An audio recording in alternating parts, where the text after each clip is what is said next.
So this weekend on Saturday is the Helderberg. Is it the Helderberg 2? How's that going? It is the Helderberg 2. Yeah, we've gained a handful more people. There's still spots open. Honestly, at this point, I don't even care. You can show up the morning of. I'll still add you. Doesn't even matter. What course is this? It's at Thatcher State Park. Thatcher? And if it's their first time hearing about it, it's a Berg-only tournament. You can bring your own. It's got to be a Berg. No Berg X's. No Berg X's. And you'll get a premium Berg in your player pack. You don't need any Bergs, but you can bring them if you want them. And this is Saturday? Saturday. Yes. One round?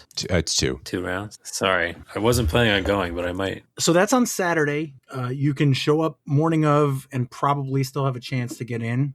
A good chance, right? Randy, you're saying? I would say a good chance at this point, yeah. Okay. And then on Sunday, we got what, Alex? The OKDGC Circuit Challenge, which is the first tournament at OKDGC, playing from the Reds, the short layout, using just the 3 discs that MVP provides. If you liked the Berg, we've got a similar thing that you can throw in this one too, called the Range. You can't bring your Bergs to this one. You can bring whatever you want, but you can only throw the 3 discs that we give you for the event. And we've still got a couple of spots left. It looks like 7 slots as of right now. Because you have to throw these specific discs, where we only have a limited number of slots. So if you want to play, make sure you get in as soon as possible. So it sounds like if you want to get in on Randy's, even if he runs out of discs, he'll give you a couple of his. But Alex is like, you're stuck with what I got, basically. Yeah, pretty much.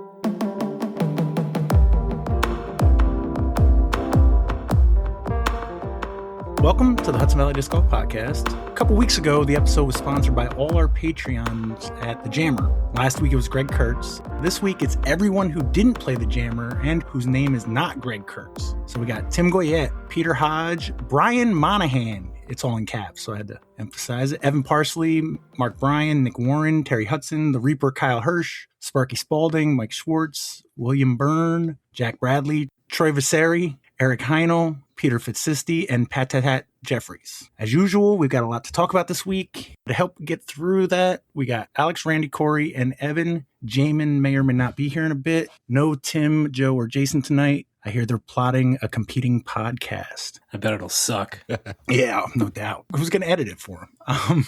Quick question. Which is dumber, Cumberland Farms having blueberry coffee, or that the label for blueberry coffee is the same color as regular coffee? The second one. The second one for sure. Yeah. It's got like little blueberry look to it, but it's the same exact color. That's dumb. No, that's whack. Has anybody had blueberry coffee? I've had it at Stewart's. I'll do like a little bit of that and then top it off with regular just for a little splash of flavor. It's been on my nerves, and if I don't write it down, I don't mention it, so I had to make a note to point that out. If I got surprise blueberry coffee and wasn't expecting it, I would not be happy. I haven't yet, but I know it's coming. So I figured the more I point it out, the less likely it'll be to happen. So we got a bunch of stuff that we either didn't get to, or there's just always stuff coming up. Oh, speed night or speed dating. I don't think we're going to pick holes, but we're definitely going to pick topics. Sure. But I do think we should start with Stonykill, Alex. So what happened at Stonykill? I mean, I've seen a lot of pictures, but I don't know like anything about the storm or anything like that. Wait, can you first tell us how long it's been since the last one? Yeah, so when was the previous storm? Was it 22 or 23? Oh, I thought it was more recent than that, no? Yeah, I would have said at least 23 at the longest go. Because we did like one full season of Team Challenge with no holes 1 and 2, and then we did have them this last season. Yeah, so maybe it was summer 23. On September 8th, 2023, Jason Gorsuch posted on the Discap Facebook page. Stonykill got blasted last night. Whatever it was. Yeah. Mm-hmm. Effectively, a storm hit. I want to say it was the evening of the July 3rd. It was very windy, and Chatham specifically was very windy. I don't know why Chatham got hit so hard, but it did. Like hole 1, there are no trees left. All of the trees were broken off at like 5 to 10 feet above the ground. So hole 1's basically dead. The basket got hit. Hole 2 is a very similar story. A basket got hit on that one as well. Everywhere else, there's something going on one way or another, you know, with trees down or leaning or, you know, about to fall one way or another. So yeah, not exactly ideal. We were at OK all week doing work to prep for the Circuit Challenge, and OK got hit basically not at all. But yeah, clearing up as much as possible. The course is currently closed. Don't go to Stonykill expecting to play, but if you can go and volunteer, talk to Gene, talk to Travis. We're planning on doing a work day on Wednesday instead of doubles. Oh, and the parking lot, the main parking lot is closed for the next couple of days for them to pave. The town is paving that parking lot, repaving it. So don't park there. There's a different route to go. So make sure you contact someone before you show up. But yeah, if you can get out there, there's a GoFundMe. If you can support monetarily, if you can get out there and just, be a body to move some wood, that's more than enough to justify coming out and helping. So anything you can do. Has anybody been out there? Yeah, Travis and Gene and sort of the whole, classic Stonykill crew. Kevin Gordon, Rory Tice has been out there. Basically, if you can think of a Stonykill regular that works on courses, they've been out there at least a little bit. They're going to get a logging company in to get holes 1 and 2. So those are basically a wash at this point. Anywhere else on the course needs at least a little bit of something to get some trees out of the way or get some branches off the tee pads or whatever. So any thoughts on how it might look after cleanup as far as new holes or anything? There's thoughts. We're thinking hole 3 will probably become the new hole 1, but hole 3 got hit pretty hard as well. So that's not a guarantee. There's been ideas floated around where maybe we play over the opened up area where you play from hole 1's tee pad to hole 3's basket, because that whole area is just so open now. In the short term, I'm sure we'll play 14 B and C to make it 18 holes. In the long term, the parcel that Stonykill's on is 115 acres. The town has said, we don't want you to expand in this direction because they want to split it up for either senior housing or affordable housing or something like that. That was several years ago at this point. I don't know if those plans are still in place. I have to hope that we'd be able to go to the town and be like, hey, these got wiped out. We need a little bit more space to at least get 2 more holes in.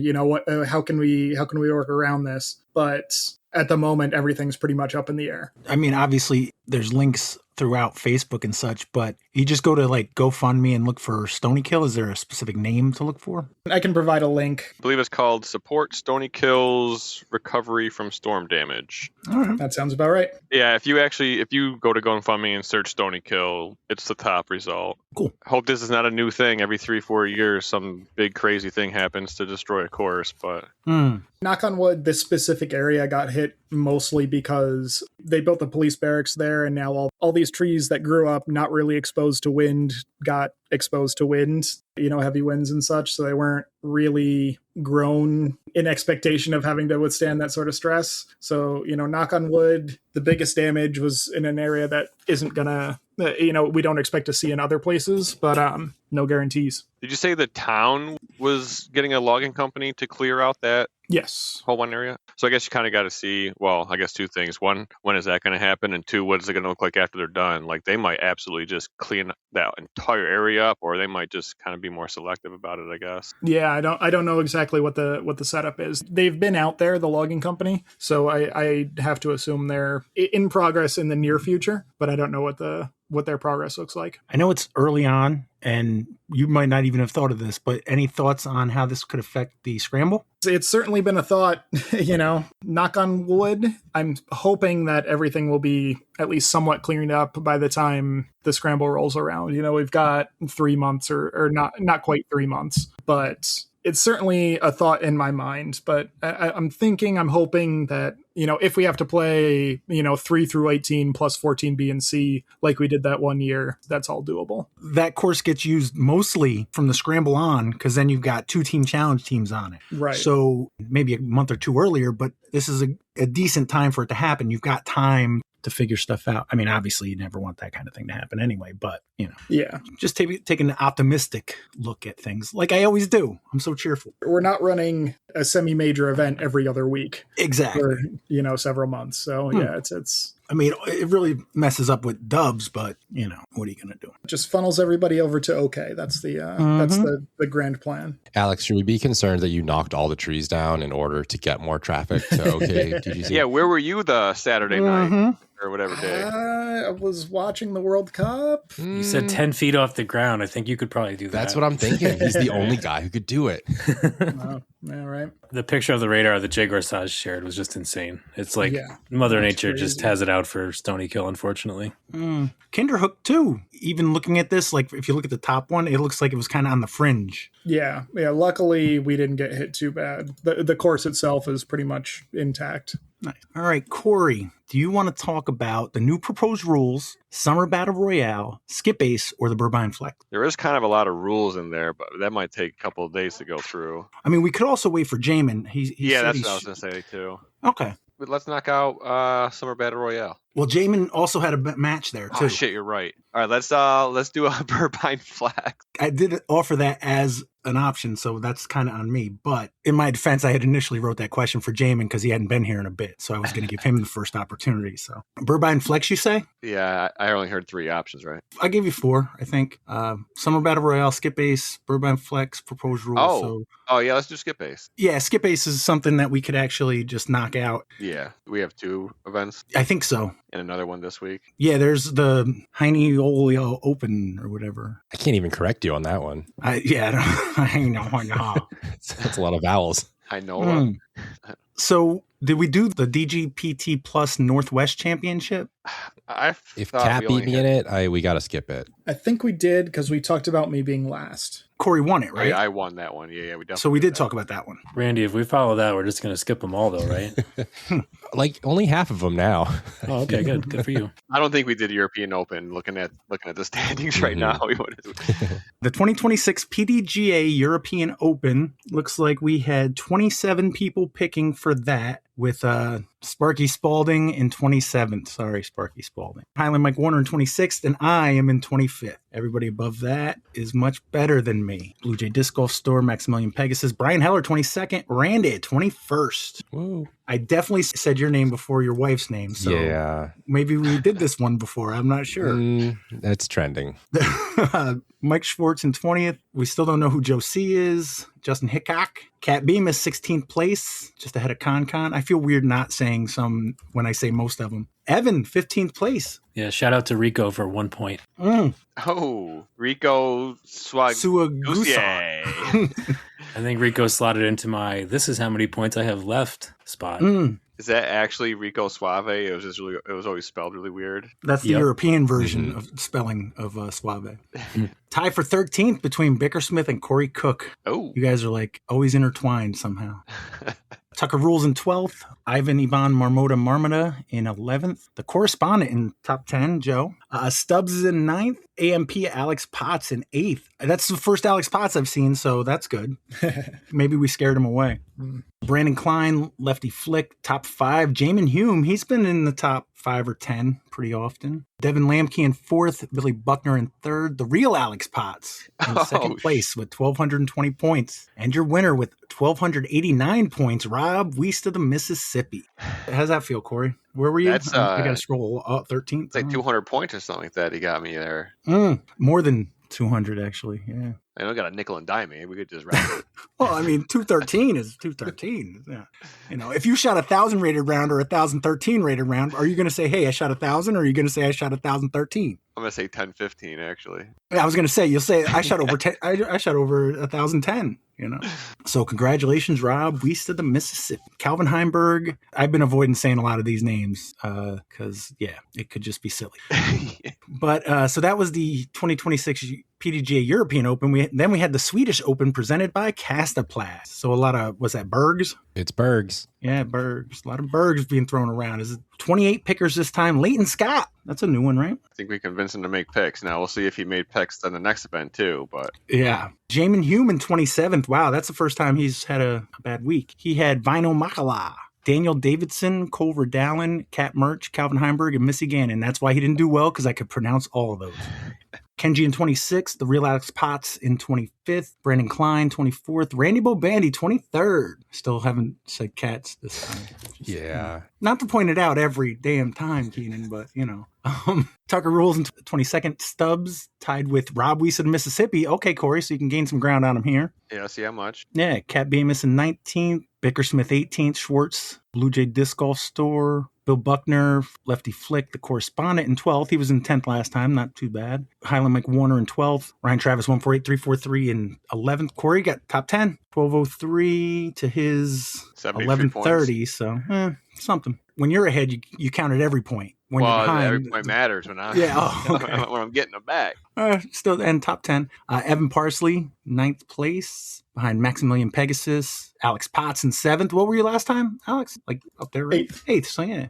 Brian Heller in 6th. Joe C in 5th. Sparky Spalding in 4th. A tie for 2nd. I was in 2nd place with Ivan Ivan Marmota. Nice. The last few weeks I've been doing my strategy of picking anybody with a flame by him. And then if I had points left over, I would pick like a Gannon Burr. This time I had enough points I could pick Gannon Burr and Ricky Wysocki because everybody else. Dude, you copied his ass. You and Ivan have the same picks for the same total. That's wild. Dude, they have the same players. I mean, the same picks, the same people, two of which I can't pronounce. I bet he did what I did. Because you heard me mention about the Flames. The Flames work, man, especially in these European tournaments when you don't know anybody. They might not be as good, but they know the course. That's my thought. But beating us by 2 points, we had Con. That is a crazy week. And you almost didn't want to say that guy's name last time, and then look at this. Now you force you to. Who's that, Con? Con, yeah. Con.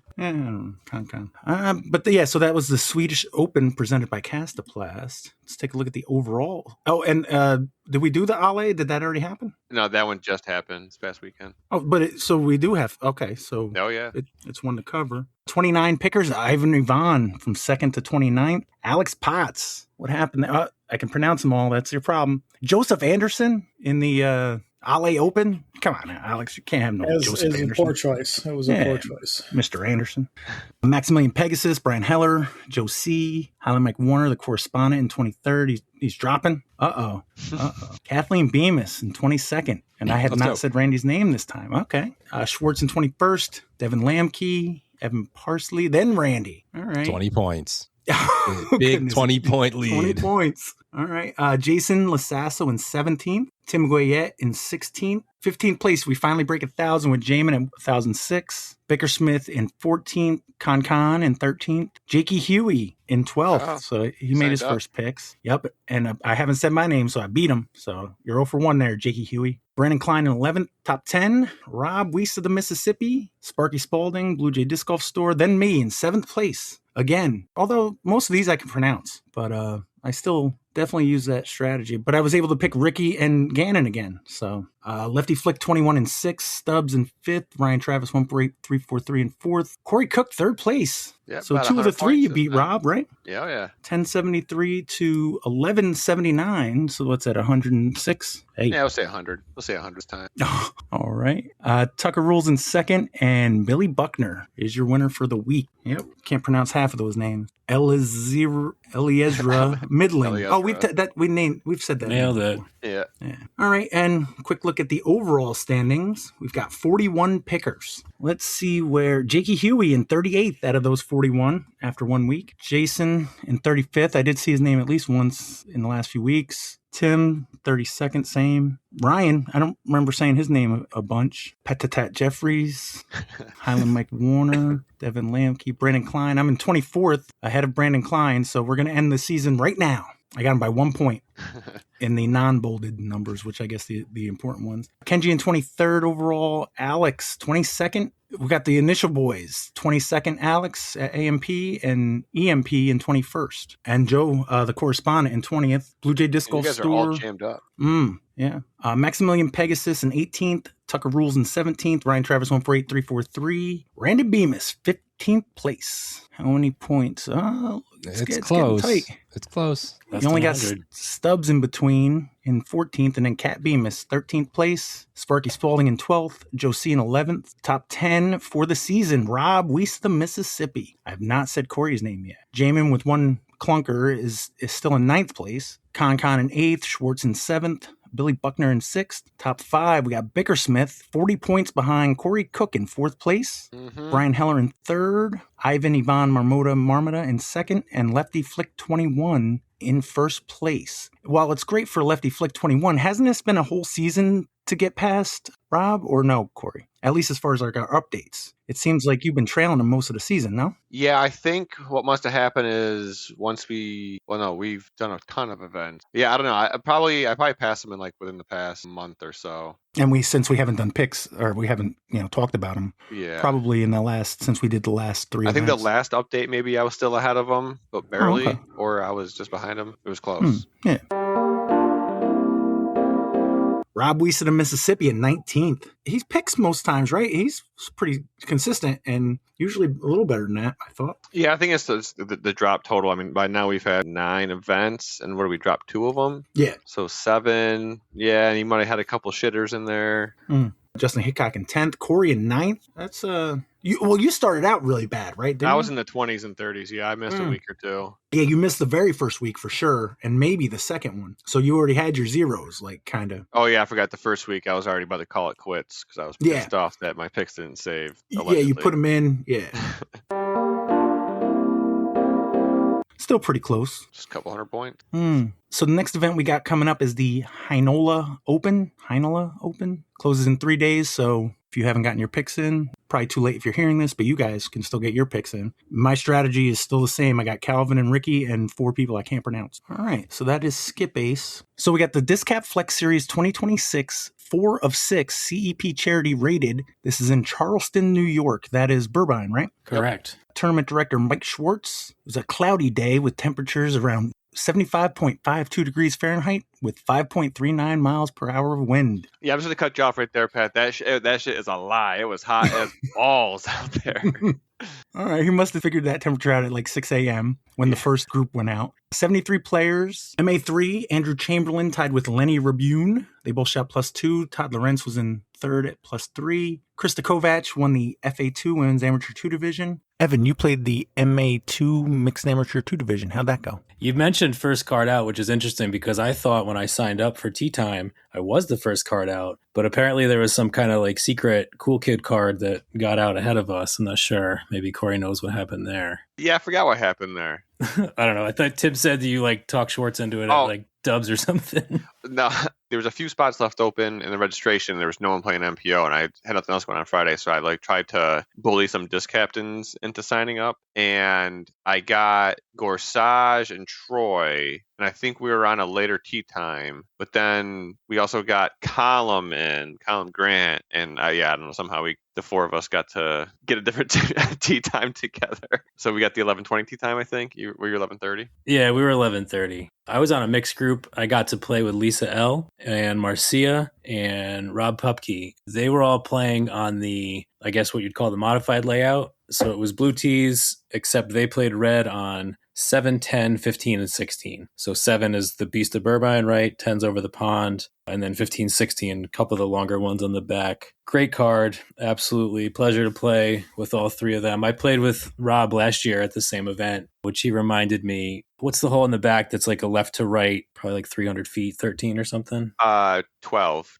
12, yeah. He reminded me of what a great shot I had last year. He said he was talking about it after the tournament for weeks. So I appreciated that. Not much to say about my round. Got a couple birdies, got one early on 2. Felt good early and then just kind of lost my timing. Kind of the start of my weekend struggles. Got another birdie on 8, but came in at 14 over, missed my rating by almost 30 points. So not much to speak of golf-wise. It was certainly hot, but again, playing with them was a great pleasure. I don't think I've ever actually been on card with Marcia, and anybody who's played with her knows how much fun that was. So good times out in the woods of Charleston, New York. It looks like Patrick Jeffries and Dan Perry tied for second, and Benji Farrell is your winner. Highland Mike Warner and Brandon Klein came in 4th. Peter Fitzsisti and Ryan Travis 143.43 tied for 6th. Marcia Focht won the FA60 Women's Amateur 60 division by 1 stroke over Sherry Fish. John Furman and Jim Burns tied MA60, beat Peter Cornish by a stroke. Carletta Darling won FA50, Women's Amateur 50. Robert Virginia won MA50, beat Brian Dubois and Jakey Huey. Lisa Lundquist won the FA40, Women's Amateur 40 division. Terry Hudson won MA40, beat Christopher Wilson. Alexis White won FA1, Women's Amateur 1. Josh Lee shot under par to win MA1.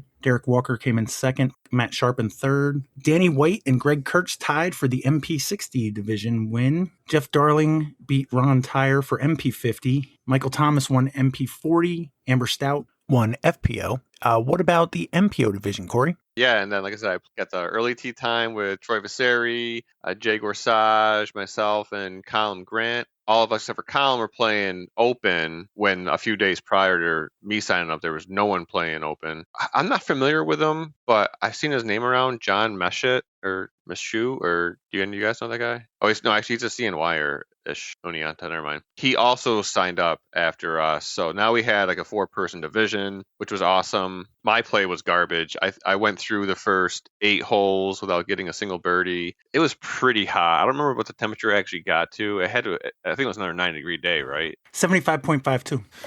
Yeah, Bullshit. I wish it was that. Yeah. When it gets this humid and hot, I'm not a hot weather player. I'd rather play in 40-degree weather. But I think the putting is the worst for me because my fingers almost get sweaty, but then they get kind of too grippy, and then my grippy plastic, and I'm constantly trying to like compensate for how much grip I do think I have, and then probably defeats the confidence the most. But finally get the hole 9 and got a good birdie, and then at this point I think I was 2 over, and Troy was playing pretty decent, leading the field. Coming through the back 9, I was able to reduce the number of bogeys, pick up a couple birdies, hit a big like 80-footer on hole 13 for birdie. So we get to 17, I park it, Troy takes a bogey. Now we're 1 stroke apart from each other. He's 2 down, I'm 1 down, and we're going to hole 18. And, knowing there's no playoffs, kind of a big hole. He was short off the tee. I got a little bit longer, but I still had probably 60 feet to the basket. He approached the basket as good as he could and put it to like 15, 20 feet, and I banded my jump putt to force the tie, assuming he makes his 20-foot comebacker, which he did because he's good for it. So Troy finished at 2 down. I finished at 1 down. John Meshit was still out there playing. We hung out in the parking lot afterwards and kind of hung out with Schwartz and other people that were coming off the course. I think John was like 3 down. 3 down coming into his last hole. We basically thought he won it, and then I don't know what happened, but he ends up double bogeying hole 18 to finish at 1 down and tied for second with me. Oh my. And as Corey mentioned, Troy Vasari won the MPO division. One of these days I'll get that. Just remember, it rhymes with scary because he's not. Scary. I don't know. It doesn't really rhyme. No. Vasari, No. Scary, Terry. Yeah, but that's because you say scary with an accent. I have no accent. How dare you? Schoharie County? Yeah. The Sari from Schoharie. Yeah, okay. That might help more than Evan's silliness. No, I'm teasing.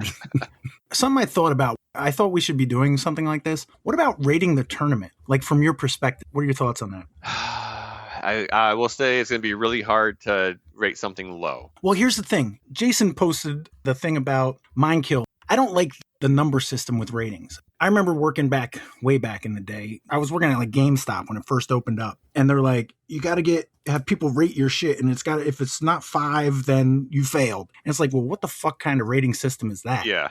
What if we did it based on like disc golf? Like if you got exactly what I expected from a tournament of this tier, there could be some improvements, but it doesn't need to. It's a par. Oh, yeah. Yeah. I like that. And when I say par, it's going to be different. Like a flex, you're not looking for the same things that you'd be looking for even a C tier. At a C tier, you would expect like a ring of fire maybe, or a field of throwing, just something else. But if it's an A tier, you would expect like even more than what you would expect at a B or a C tier. Like if you rate it each from your perspective based on its tier, but also I don't think weather should affect it. No. Like the course itself, I don't think should affect it, but if it's got bad signage or anything else that's in the TD's control, that can affect it. I don't know. Thoughts on that? Yeah, I mean, based on that, I would give it a par. I mean, it was a lot of people. There wasn't a single issue that I know of. At the very least, there was also he put water out on hole 10, which Yes. I thought it was going to be a problem anyways, and because you literally don't come back to your car at any point during that round, and even your car is not where hole 18 is. So I rucked 2 full water bottles, and I didn't take any water because someone else might not have brought enough water with them. But there was a water jug sitting there by the bench at hole 10. So after you got through all your water to the front 9 holes, you could fill back up, which on a day like that is huge. Yeah, especially on a day like that. Like you said, I had a full water bottle, and then I had an unopened Powerade that I kind of shared among the card until we got to 10 because it was super humid. And I'm like, Corey, I'm not built for that humidity. When the dew point gets that high, I'm just not very happy. I mean, it was so humid, like the rubber tee pads on, not that this affects the rating, because we said it's outside of TD control, but the rubber tee pads that are used at that course, like they were just moist. They're a little slippery. So what would your rating be, Evan? Solid par with a great chance at birdie. I think the water was just really nice for the conditions, but if you're not going to weigh weather in too much, it was awesome. Exactly what I want in a flex, smoothly run. And again, I had a great card. That's maybe out of Mike's control too, but I had a great time. Great tournament. Well, that's the other thing. It doesn't have to be just par birdie. It could be like par plus. There could be a plus and minus system, like par plus 1. I don't know. This is just a test run. I think it's a good idea just because my goal, it's never been to shit on people, but you also want to like say, hey, this might give people like, oh, this is a tournament I might want to go to in the future. You know, that was my thought on it. Definitely. Least. For example, like if we were to rate, and then, now this is like a month later or whatever, actually it's like exactly a month later, but like if we were to rate something like Mindkill, the A tier, especially, I wasn't at the other one, but like they did a bunch of extra shit. Like there were 3 or 4 times where you guys were like, I didn't expect that. Like you guys didn't expect food at the end. Yeah. A lot of people didn't expect like the trivia, or didn't you say there was pizza after the final round Sunday? Round, yep. Yeah, and there was 3 or 4 times where you guys were like, I was not expecting that. So that one, you know, they went above and beyond. Maybe that's an eagle, you know, or a birdie. You know, I'm just throwing out other disc golf. Albatross. Who's getting an albatross? You know, Mindkill Amside gets a solid birdie for me if we're doing retroactive. Yeah, so there you go. And he's really not just blowing smoke up your ass, Randy. I'll take it either way. Oh, that was you, Randy. Good job. No, that was true. That was a great time. Yeah. Even though you had no control of the weather, that helped. I don't know. Just something we could try out for I like it. For future. Alex, you want to hit us with a football minute? That's something of an in progress thing that's going on right now because we've got the USA versus Belgium. Down 1-0. Yeah, down 1-0, unfortunately. But a lot of golf. A lot of golf left. A lot of golf left. A lot of flopping left. A lot of flopping left. A lot of soccer left to play. Wait, I heard something as someone has not been watching or that interested. I heard there's been some controversy with delaying games to get to penalty kicks or however that works. Delaying games to get to penalty kicks? How does it work in soccer if you get to like overtime or whatever? Yeah, so all these games are best of one, so you need a winner. You play your 90 minutes, that's the typical game, 2 45-minute halves plus stoppage time. Then if you're tied at the end of that, you go to 2 15-minute periods. It's not like sudden death. It's whoever's, leading at the end of half an hour. And if you're still tied, then you go to penalty kicks. So a lot of teams tend to be pretty cautious in that last half hour because you don't want to give up something stupid and lose off of one stupid play. So people just kind of go to penalty kicks. A lot of fans don't like that because penalty kicks are such a crapshoot. Anything can happen. People would much rather see a game decided by actual soccer being played. So yeah, fans are not a huge fan of that, but it ends up happening. You're tired at the end of an hour and a half of running. So people tend to be pretty cautious in that last bit. So if you finish tied after 90, whatever they made up minutes. Sure. Yep. So if in the first 15 minutes, my team scores a goal, you still would play that second half. Correct. Yeah. Okay. It's effectively a water break, which is a whole nother controversy in itself. But you play the full half hour no matter what. It's just you get a quick little break at the 15-minute mark because you've already played 90 minutes and you're probably exhausted. Yeah. So as far as the U.S. thing, in your opinion, because you know a lot more about it than I do, did that guy deserve a red card? Personally, I think no. Okay. To go back a little bit, it was a play where the U.S. player effectively landed with their cleats on the ankle of the defending player, which is a super dangerous thing to do. If it's intentional, it's 100% a red card. If you land on somebody's ankle like that, you could be, taking them out for a season, like ending somebody's career if you land on them in the wrong way, which is why it's so strictly monitored, is because it's just so dangerous to be, with the full weight of a person on an ankle with, spikes of a cleat and all that. But in the U.S. case, it was Balogun was the player. Clearly, there was no intent behind it. He was not looking at the defender. He was looking at the ball, and the defender shifted his foot in such a way that it kind of put his ankle underneath Balogun's foot. There was no malice behind it. Nothing there. The ref didn't call anything. It was the video assist referee that came back and said, hey, this was a dangerous thing. You might have to call something here. So he ends up with a red card. I understand why it happened. I don't think it's a red card, but I'm also still pretty new at this sort of thing. Very few people thought it was a red card at the time, but, sometimes you get an awkward ref call. It happens. The unfortunate thing that comes along with that is if you get a straight red card, you get sent off for the rest of the game. So the U.S. is playing with 10 players as opposed to the other team's 11 players for the last half hour of the game or whatever it was. And Balogun is suspended for the next game, which is obviously massive when you're talking about, one game series. Any advantage that you get when we've got one of our star players out is pretty significant. So it was a really unfortunate turn of events for the U.S. A couple of days ago, the White House calls FIFA, which is the organizer behind the World Cup and ends up getting the game he was supposed to be off for the red card, gets that suspended to next year, which is, it's not 100% unprecedented, but it's really not common. Did the U.S. have a chance to petition for them to review it after the fact? I think there is a mechanism by which that happens, but it generally takes longer than the week that we would have had between games. And I don't think it's ever been done before. Like, I think you can appeal, but I don't think they've ever reversed something based on an appeal like that. So technically, yes, but in practice, no.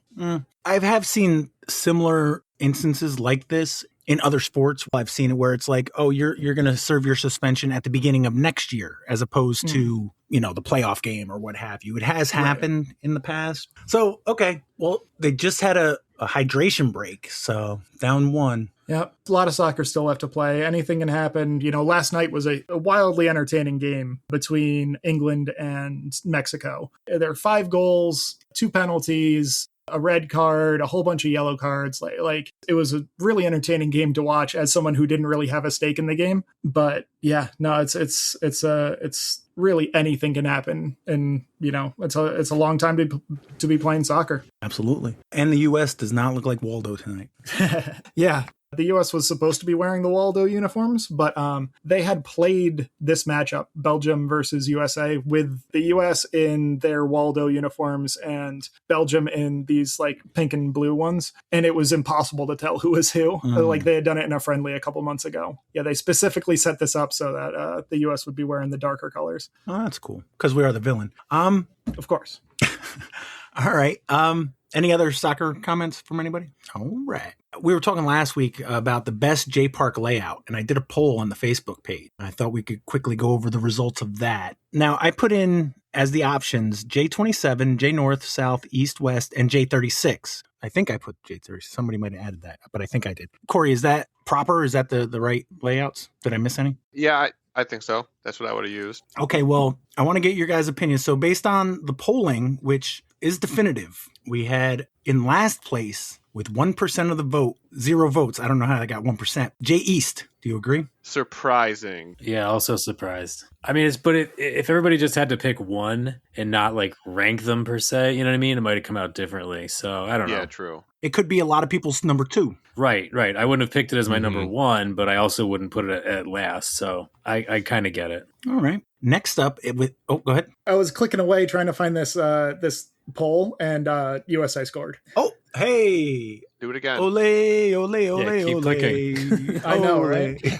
I think it was a penalty even. Fucking hell. All right. Well, that's good. You sound upset. Fucking hell. That's it. Fucking no, hey. I'm happy we scored. I just missed everything about it, and I wish I had seen it. If only we lived in the age of rewind, 30 seconds. Right. You'll watch it on Sports Center later. It was not a penalty kick. It was a set piece, a direct shot that it looks like it got deflected by a Belgian player, but it was a really good shot. So that's awesome. I'm watching the replay. If that goes off, dude's head. So is that an own goal or no? So the way they measure that is if it was in the direction of the goal, like if it would have gone in without the defender touching it, they count it as the person who shot it. If it wouldn't have gone in, it counts as an own goal. That's so fair. they'll give that to the shooter on that one for sure. If he was kicking from the side and it ricocheted off his head and directly went right towards the net, that would be different. Right. I guess kind of like that guy's when he kicked it off that guy's foot in like the first match that they played. Yeah. Or second match, I don't know. Yeah, exactly. That the first goal we scored this World Cup. Yep.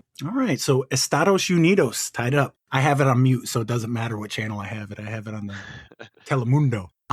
With 3% of the vote, we had Jay West. Bobby Hallam voted for Jay West. I do like Jay West. If I'm going to play 18, 90% of the time I'm going to want to play Jay West. Mm-hmm. Jay West is my number 1 layout by like number of plays for sure. It's probably my most played because when I was newer, I played it a lot because it felt more approachable and less scary. So I love Jay West, but probably wouldn't be my top 1 or 2 anymore. Which is the one that you stay basically on the parking lot side? The OG layout, that's Jay West, yeah. That's West.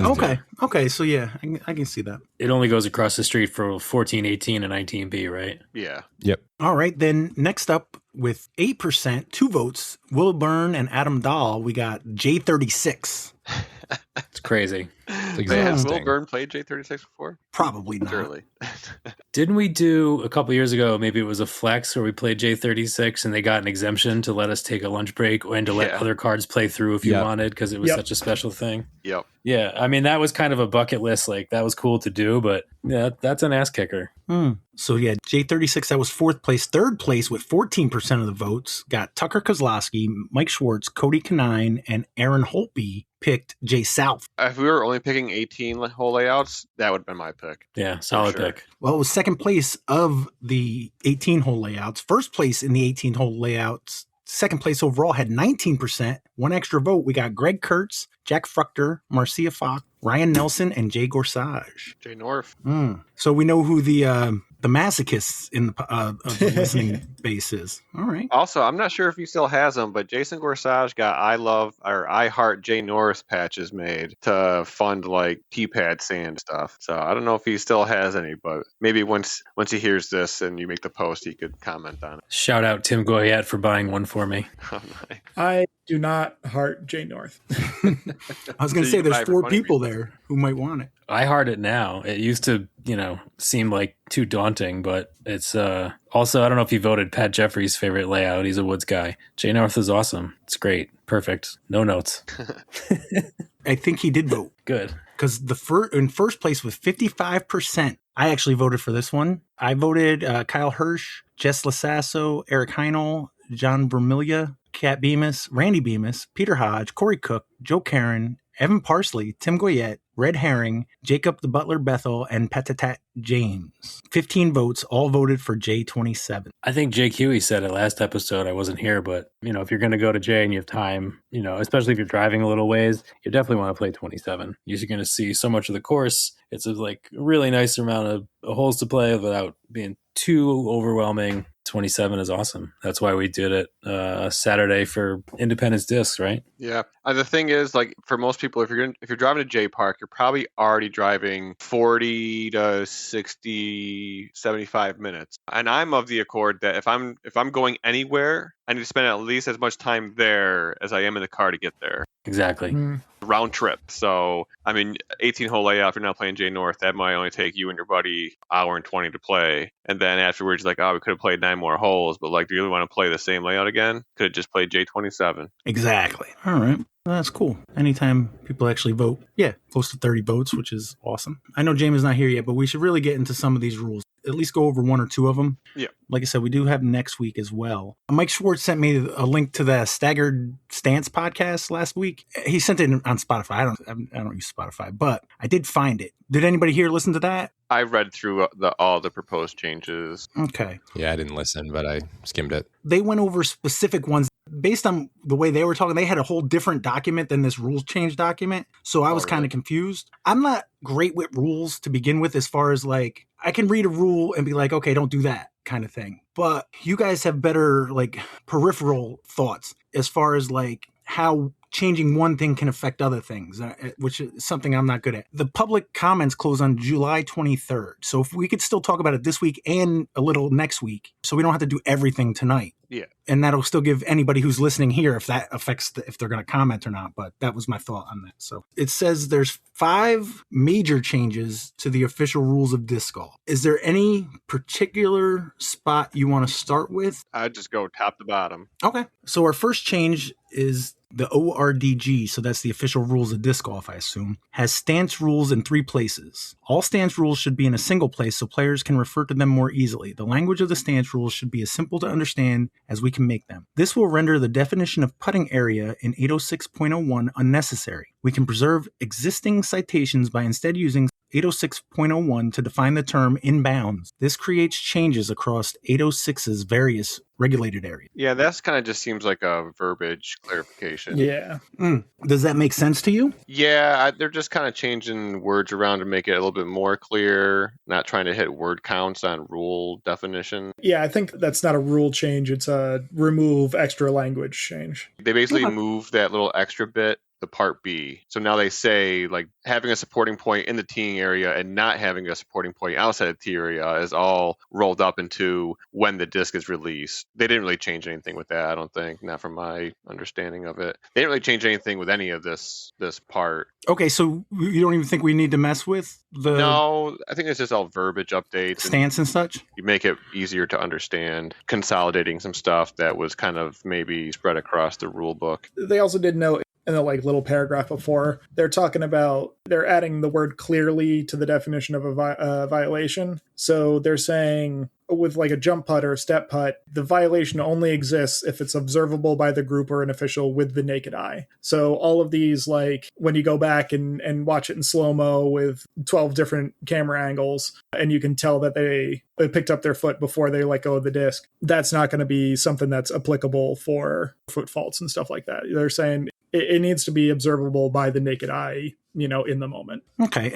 Belgium scored again, Alex. I'm sorry. Yeah, I saw it. From this first one, they did clarify wording like all the way down about hazard areas, which I always thought could have been worded better, where a hazard area is an inbounds area. So if you have some of your stance in hazard, but your lie is safe from the hazard, like you can still have a contact point in the that's a good hazard point. Which is, it's always been that way, but the wording wasn't great. So I like that they kind of clarified it. Nice. And that, the hazard is an inbound area designated by the tournament director. Okay. We don't really have hazards out here that really anywhere, at least in the disc cap area, but that is something good to know, because I don't know if my instinct would have told me I could have put a plant foot in a hazard area when I'm throwing. I think you would logic your way there, because like if you've got a big hazard area where like anywhere within 2 meters of your lie is hazard, you're going to figure out that you can stand in the hazard pretty quick. You're right, because you throw from a hazard.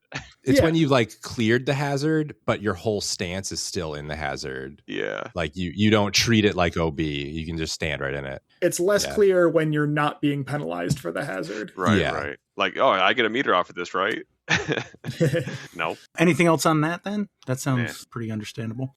Then we go to 807, completing the hole, clarify that certain discs at rest outside the tray are not holed out. Currently, a disc can be wedged between the outside of the tray and an object, like a tree, but still meet all the standards for holding out, the disc at rest and supported by the tray. This change addresses this unintended and undesired outcome. While it is true that course design causes this problem, we can more readily and effectively address it through the rules. Changing course design requirements would mean retrofitting and changing courses in ways that may not be possible or effectively regulable. Basically, what this is saying is most people would think that in order to hole out, as they say, the disc needs to be in the chains or inside of the tray or the basket, whatever you want to call it. But technically, as long as the disc is supported by the tray, whether that means wedged into the side if the slats are wide enough, the disc is floppy enough, which I've seen. If it's wedged into the edge of the cage, like you caged your putt but it's stuck, that would be considered to still have made the hole, which it still does in this case. However, and I would have never thought this is a thing, but literally at NIFA finals last year at the Oasis,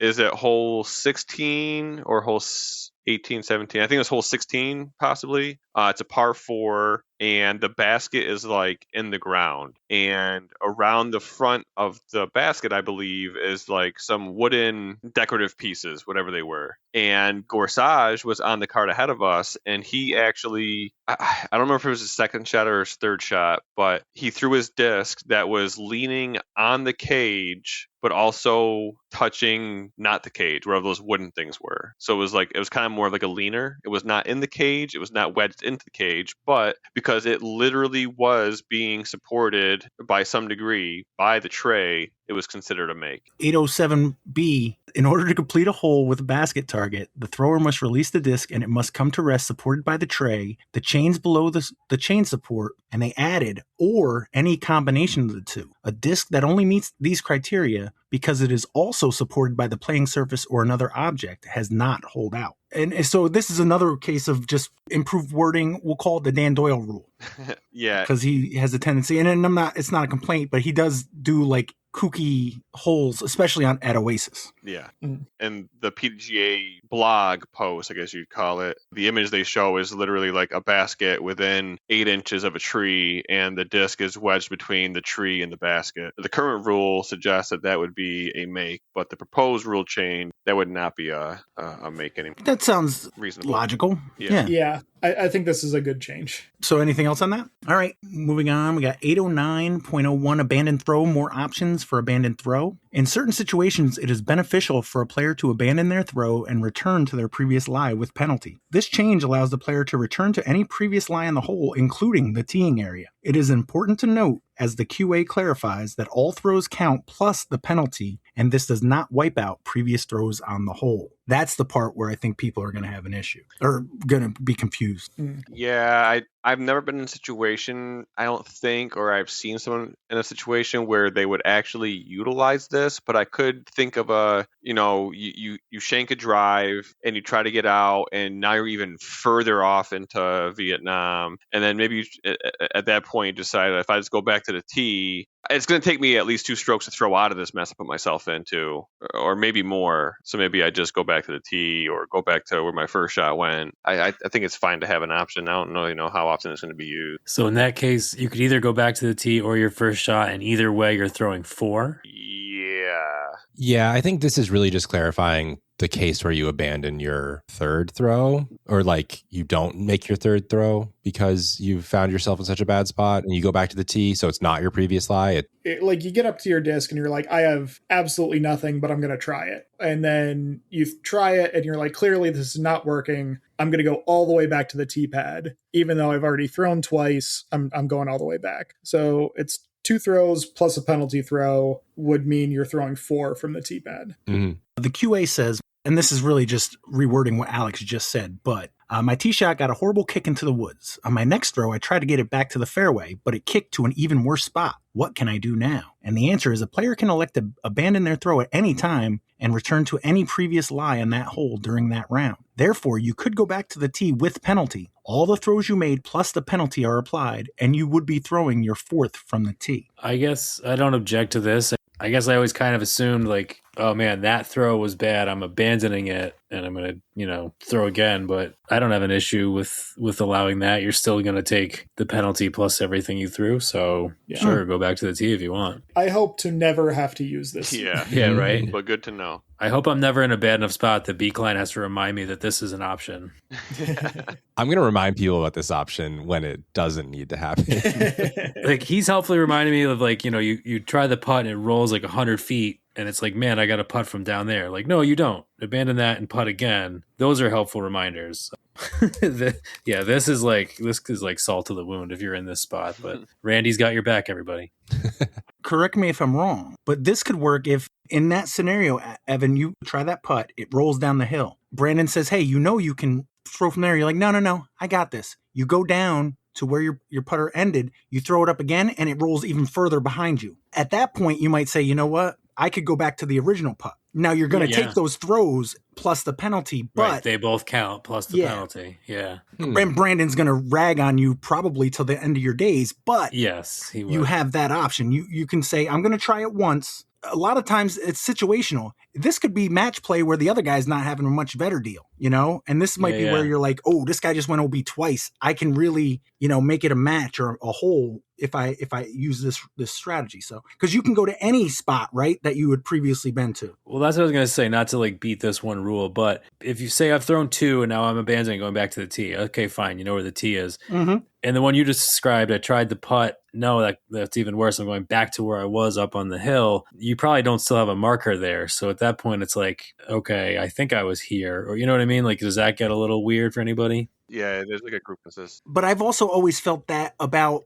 a lost disc. Yeah. It was my second throw. I don't remember exactly where I was. Right. You know what I mean? So there's always going to be, I think, that ambiguity. But I see what you're saying, though. I kind of had that thought when I was saying it. But whoever's you're there with, they're not going to put you that far back, I don't think. You're probably going to be putting from a little bit further away if you don't remember, like, oh, I was right next to this little tree stump, that kind of thing. But I don't know. I'm just going to start carrying like 3 minis at all times and just leave them behind me like breadcrumbs. Yeah, exactly. I think we all agree it's kind of like a hopefully none of us ever have to deal with that rule, but it's nice to know it's in the pocket kind of thing. Of course, I don't know if we've stressed this enough. These are all proposed, so right. So far it seems logically it would make sense. So up to this point, a lot of these will probably come into effect, but I can't see a reason not to put this into effect other than what you mentioned. I just really don't want to ever have to use it. Yeah. Yeah, just don't ever use it as a point of pride. Next up, we got 810 interference. No penalty for hitting marker disc. The rule states that anytime you hit your own equipment with a throw, you receive a penalty throw and must rethrow from your previous lie. Since the rules also require you to either leave your disc at play on the playing surface, thus making it a marker disc, or using a mini as a marker disc, hitting these items should not be a penalty. This update makes that possible. Agree. This is like a no-brainer, and like I've seen a highlight reel of somebody like doing a rolling dive to move their mini marker so their like putter didn't come back and roll over the top of it. That's insane that was ever a violation. Yeah, that should not be. I can't think of anyone who would ever penalize you for that. Mm-hmm. By the letter of the law, absolutely, that's what it was. I have to imagine I've seen discs hit minis or roll back and hit your disc or something like that. I'm never going to call that on somebody. So I think this is a very good rule change. I think it means specifically your own mini too, right? Yeah. Because like other people's mini is just part of the course at that point, right? Correct. Yep. Yeah, you can hit other people's discs, other people's mini with no penalty. Yeah, I got no issue here. And a logical thought on that is if my disc somehow, if I say I'm putting and I hit the cage to such a way that it rolls back past my mini, there's a chance I'm going to want to use that mini again anyway, because I'm going to abandon that throw and want to putt again, at least potentially. So moving it would be, detrimental in a way, I guess. Yeah. All right, now we get to the big one. Nailed that one. All right, I dig it. All right, so sweet up, Hudson Valley. No. Our next rule, we got addressing illegal jump and step putts. In addition to the changes to the stance rule above, we are considering 2 potential methods for addressing jump putt and step putts that violate the stance rule because there is no supporting point in contact with the lie at the time the disc is released. The first method is to expand the putting circle to 20 meters. This would not affect the legality of jump and step putts itself, but would minimize the competitive effect of illegal putts because over 95% of holeouts occur within 20 meters of the target. Do we want me to read them all or... No, I'm going to snap reaction. I got my own comments that probably address all of it, I guess. I can jump in quickly because I've said this before. I will never ask you if I'm in or out of the circle because I don't step or jump. So it doesn't affect me personally. And the idea of expanding that to 20 meters and you can step or jump outside of that, I like that. Right off the bat, without hearing the other options, I'm already on board. Okay, so these are my biggest things with moving the circle to 60 meters. 60? Sorry, 20 meters, 60 feet. 60 feet, yeah. First of all, it's already hard enough for people to estimate what 10 meters is. No one can do it, it turns out.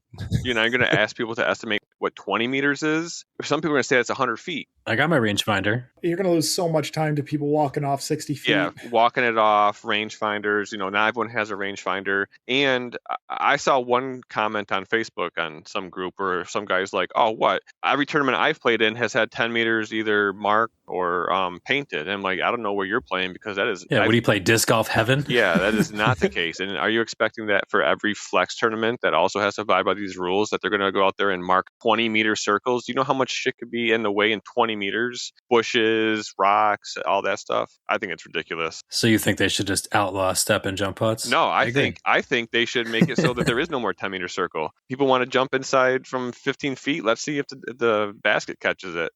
Just dunking it, basically? Yeah, they're trying to make so many rules against step punts because people can't tell if this guy's hitting these 35-footers all the time and I can't tell him a naked eye if he's violated a rule. Just get rid of the rule. Just get rid of the 10-meter circle. But do you think that a lot of people are releasing the disc with both of their feet off the ground, like in midair? A lot? No. I don't think so. So Randy says, oh, yeah. I think a lot of people are. My instinct says that a lot of people are. I don't think that the physics of generating power on a putt allows you to at least commonly do that motion with both your feet off the ground. Oh, I'm not saying they're putting well. I just think that a lot of people are doing that. People that play disc golf are unathletic and aren't actually transferring the power properly, and they're just lunging toward the basket. I think there's a lot of falling putts. They didn't want to fall forward type of falling putts, but I think jump putts from 35, 50, 60 feet, I don't think that it's not like you're playing basketball and you got like these jump shots and stuff where, you're leaving the ground and then throwing the ball. I mean, even think about like a baseball, like people aren't jump throwing baseballs if they want to throw them hard. They're planting, throwing, and what do you mean? That's how they're turning double but plays. They're carrying their momentum past their lie if you compare it. I would totally disagree with that. I've seen pitchers, not a lot, admittedly, but there are a few that have made it to the major leagues where every time they throw a pitch, it's not called, but it is technically an illegal throw where they are in the air throwing. They do a little hop and they use the hop. It's like the top 0.01% of all baseball pitchers ever have this. No. These are journeyman pitchers. These are not the top tier. These are guys that, they got through it with nobody called them on it ever. And they get up to the majors and they still haven't called it. They broke it down. I was watching a Met game. This is going back a couple years. It's not a common occurrence. You can get momentum in that first split second that you get off the ground. Now, that's my opinion. I'm not a scientist, but it's possible. It might not have been the best analogy, and I'm definitely not a scientist either, but I would just think at the root level, moving it to 20 meters, terrible idea, logistically, and for speed of play. What does it mean by 95% of hole outs occur within 20 meters? Am I understanding that statement correctly? 95% of the time when a hole is finished by a player is from within that range. Yeah, 5% are throw-ins is what they're saying. Gotcha. Okay. All right, carry on. The second method is to change the way the stance rule works between 10 and 20 meters. This change would be additional to the above change to the stance rule and require that a player keep one supporting point in contact with the lie through the entire putting motion, but allow follow-through. What do you think of that? I think that's a good compromise. Isn't that what it is now? You have to be on the ground, but you can step through. This is allowing step putts, but not jump putts within 20 meters. I don't even know if it allows step putts because I still think step putts, like you're stepping through and after the disc is out of your hand, your back foot isn't on the ground anymore, which would also rule that as illegal. I guess it depends on the step putt. I absolutely step putt where my back foot stays down the whole time. I think that's what it's saying. You would have to have both feet down. You could step through after you let go. It almost seems like it's allowing the falling putt. Yeah, I think that's more like the foot that's not behind the mini falls forward. That's what it sounds like. Yeah, there's a few pros that do like a step through putt that I think this rule might jive with, but I think it is mostly covering like a falling putt. Yeah, there's a lot of amateurs that do a falling putt within 10 meters, but No, that's true. And people don't realize it first. I mean, I'm not trying to single him out, but when Lenny first started, he didn't know that you couldn't step forward inside of a certain distance. And we told him, and he was like, oh, and he doesn't do it. He just didn't realize that wasn't allowed. So, Corey, it sounds to me like your biggest issue is semantics. Most baskets are built with circle 1 in mind. They don't have a bunch of stuff inside circle 1. If you expand it out to circle 2, you don't know, like nature. Yeah, I think in a perfect world where every disc golfer had a rangefinder, 60 meters, sure, maybe. But even still... 60 feet. Or 60 feet, sorry. Yeah. Trying to use these non-American Most holes aren't 60 meters, if I had to guess. And it's actually closer to 66, sorry. Yeah. People have been saying that for a long time, is to just allow jump putts. But again, it does not even address the root problem that people are coming up with, is that you don't have a supporting point at the time you release. So what does moving it to 20 meters change? Just the fact that maybe it might not be as beneficial. You're still technically violating the rule. It's less likely to go in, so you're not gaining a competitive advantage. Yeah, but it's still illegal. Like it's still you still fail to maintain your stance when you release the disc, or maintain your supporting point behind the lie. But now just because you're doing it we won't let you do it from inside 20 meters. We'll turn a blind eye. It's already illegal, and we already admit that it's hard to tell in real time. And there's disparity between whether we think it's happening a lot. So you're not likely to make it this far away. So yeah, whatever. Yeah. I think that's what they're saying. That part seems kind of half-assed. And especially in a series, I mean, so far all the rule changes have been really good at clarifying rules. And then the first part of this one doesn't really do that.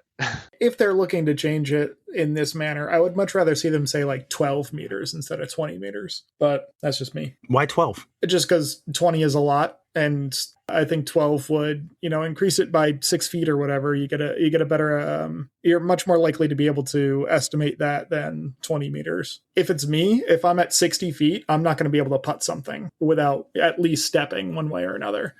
So I'm just going to end up throwing it. So, 12 meters feels like a much more, like I can still normally putt from 11.5 meters, but that's me. Can we use Alex as a measuring unit at this point? I think that would fix it. 10 Alexes. I legitimately do that at Warwick because I am 203 centimeters tall, which is to say just over 2 meters tall. So if the disc is above my head, it's 2 metered. If it's not, then we're good. God, that's such a cool way to say your height. 203 centimeters. Born in the wrong country, man. I guess. Corey, what are your thoughts on that? Just expanding it. What'd you say, Alex? 12 meters? Like, it doesn't need to be specifically 12 meters. I just happen to like that. But yeah. And how many feet would that be? Like 36, 37, 38 in that general range. What about that, Corey? Still pointless. Yeah. They're kind of addressing what you're talking about by saying it, like, if you can't see it visually, in the moment, then it's not a violation. But yeah, like I definitely get where you're coming from. To that point, it does make it slightly better if both rule changes went in at the same time. I still don't think it's a good idea, or I still don't think it makes total sense just changing it to clearly, because people are still going to get butthurt about it. I clearly saw him. I'm like, no, I don't think you did. The grass alone is 6 inches tall, so how did you clearly see that his foot didn't drop that last, or whatever the situation is? I've also heard people use the excuse, well, the grass, I was still touching the grass. Which technically, so. I mean, the grass is the playing surface, and that sounds like a jump putter talking right there. That sounds like someone that was propping himself on a rock to get a better advantage of the putt. Which I thought there was some other rule, that verbiage that kind of slightly addressed that as well, but it doesn't really matter. I think I have a legit perspective that I just thought of. There are people, probably older people, who lose their balance when they throw hard. And I think changing the rule to 20 meters might legitimately impede them from throwing hard enough. Like, we're not talking a step putt. We're talking they are chucking a disc 60 feet and like they need to carry their momentum forward from 60 feet. And now they would not be, like, that would be illegal. Yeah. Does that make sense? Yeah. Like, that you're punishing like certain athletic abilities just because of other people's lunging. I mean, change an arbitrary 20 meters to an arbitrary 100 feet. Like 100 feet for a lot of people is a throw. Yeah. Like, dude, 60 feet is a throw for me. Yeah, you're adding 40 feet just to make your argument sound better. Well, I mean, I'm just saying, like, if people start nailing 60-foot jump putts, they're like, oh, it wasn't enough. They need to move it back more. You shouldn't be able to putt from this far. I think part of the problem is that Circle 2 has come into, while it's not an official stat, it's kind of in the lexicon. And I think they tried to use that. I think Alex's is more logical if you made it like, 12, just a little bit further to deter. I'm looking at Corey's PDGA picture right now. Bro is airborne. Yeah, that was a sick picture. You got your tongue out like Jordan? I can't tell. Dude, that's JPark hole 12. I nailed that putt. Exhibit A, Your Honor. At least the disc isn't in frame. Like, he clearly threw it already. But dude, that was like an 80-footer. Oh, that wasn't 30. How many meters? Oh, wait, no, you can see. Never mind, that's not 80 feet, dude. That's like 35. You can see the whisker right in front of Oh, my God. Yeah, you can. Bro. Alternatively, we could make the above listed change to 802.07 alone and stand pat for now. So part of that first section where they were clarifying terminology, it crossed out a whole bunch of stuff about putting area and just redefined it to inbounds and out of bounds, I think. So yeah, again, as someone who doesn't do it, it doesn't really affect me and I don't really care. It feels a little close right now at 10 meters. I kind of like Alex's idea, make it a little further. Yeah. I agree. I think 20 is a lot, but if they left it alone, I wouldn't even really care. Like, it would take probably over a year for people to get used to the idea that, hey, it's not 10 meters anymore, it's 12 meters. That would take an adjustment time. And really, not to reiterate, but I really think the nail in the coffin is that you ask 5 people, how far is 20 meters? You're going to get 5 probably pretty different answers. I would maybe more so like to see this put up to the TD. Maybe the course that they're playing a tournament at is a ball golf course and 20 meters could be easily marked or something like that. But for a widespread rule change, not a fan. Corey, that's the smartest thing you've ever said, I think. Because I think this rule really impacts the Pro Tour. They could make it a rule that could be implemented by a TD when a course has it all marked. And then we don't have to do the rule at local tournaments where there's boulders and things and you can't even measure 60 feet for like half of it. So we should write a letter. This is the one time I was actually going to respond to the public comment, actually, and basically just take those 3 or 4 points I mentioned, and then sign it off with, I think you guys should just get rid of the rule. We want to start seeing slam dunks. What's more entertaining in basketball? Freaking some dude just going up for little top of the key shots. And I'm trying to see some dunks. I want to see Eagle McMahon freaking dunk this thing in from like 12 feet away through the legs. Well, that would still be illegal, but imagine how much Isaac Robinson would get splashed out and rollaways and Gannonberg cut throughs if they were jump putting from inside 20 feet. Not that they would, but just imagine. All right. So we'll talk about some more rules next week. There were a few Summer Battle Royale matches. Corey, you played Ryan, didn't you? Yeah. Me and Ryan Nelson played a couple of weekends ago down at, we decided to play Wilcox, which was not on the list, but with Ryan being way down there and me being way up here compared to him, we decided we'll meet in the middle and play Wilcox. We also thought if we were both going to drive all the way to Wilcox that let's not just play 18 holes, so we decided to play front 9 red, back 9 blues, and South Hatchet from the shorts. Another freaking hot day. We were battling back and forth through most of it. I think at one point Ryan got up to about 3. I think he was 3 up on me with probably like 6 to 8 holes to go. And with 1, 2, 3, 4, with 4 holes left, I managed to come back to all square through the South Hatchet holes. So basically the last 3 holes were all square. He gets me one on 16. 17 had a chance to time back up, and we both pushed. We get to hole 18. He's 1 up on me. Kind of would have needed a bird on that one for me to either push it or have a chance to push it or not. And Ryan ends up beating me on that hole too to win 2 up. Do you know who Ryan plays next? Ryan, I believe, plays the winner of the match between Jamin and Alden, which has also already happened. But yeah, next time Jamin's on, we'll hear it. So Ryan Nelson would end up playing the winner of that match, and I'll end up playing the loser of that match. Yeah, that was my next question. Staying in the pro division, who'd you play, Alex? I played against Justin Hickok. Patreon Justin Hickok, so I assume you lost to him intentionally. No, I'm teasing. But where did you play? And you've just played tonight, right? Correct. Yep. We went out to Thatcher with the idea of practicing some holes for the Helderberg Championship. Things went well for the most part. I went up a couple to start. He brought it back to even, and then I took a few and just kind of held that for the rest of the way. But honestly, we both played really well. We were playing the longs, and I probably shot like 6 or 7 down. He probably shot like 4 or 5 down. So yeah, it was a really nice day. We went quick, not too hot, nothing to really report. Did you say who won? I ended up winning 3-1. It's like he reported nothing. Yeah. Absolutely nothing to report, not even the winner. Did the U.S. just kick their own goal in? No, the goalie did something stupid and it got taken away and they shot it in from halfway up the pitch. I apologize. You're doing your round thingy while fucking they just scored. So you won. Do you know who Justin plays next? Justin is scheduled to play, it looks like, when Ryan and whoever wins between Jamin and Alden. Oh, wow. When that happens, Justin will play the loser of that match. And are you in a similar situation where you got to wait for all that to clear up? Nope. I go straight through to Justin Muccelli, who had a first round bye. All right. So he's rested. Yeah. Even though he probably played 47 rounds today. I'm sure Exactly. He's rested. All right. Moving down to the lowly AMs. Evan? And I include myself in that, Evan. I wouldn't just, Happy to represent. Who'd you play in? Well, wait. Actually, Alex, where did you play again? Thacker? Was that on the list? Yes, it was. Okay. It was Thatcher Longs was. I just want to keep track of who's, playing within the rules and who's breaking the rules. I actually found out the significance of breaking those rules or not. And B-Climb basically said, it's fine. You can play wherever you want. But if you go off the list, you're not eligible for the ace pot. That's fair. I thought so too. That's fine with me. Mm-hmm. So who'd you play and where? So this is my second match.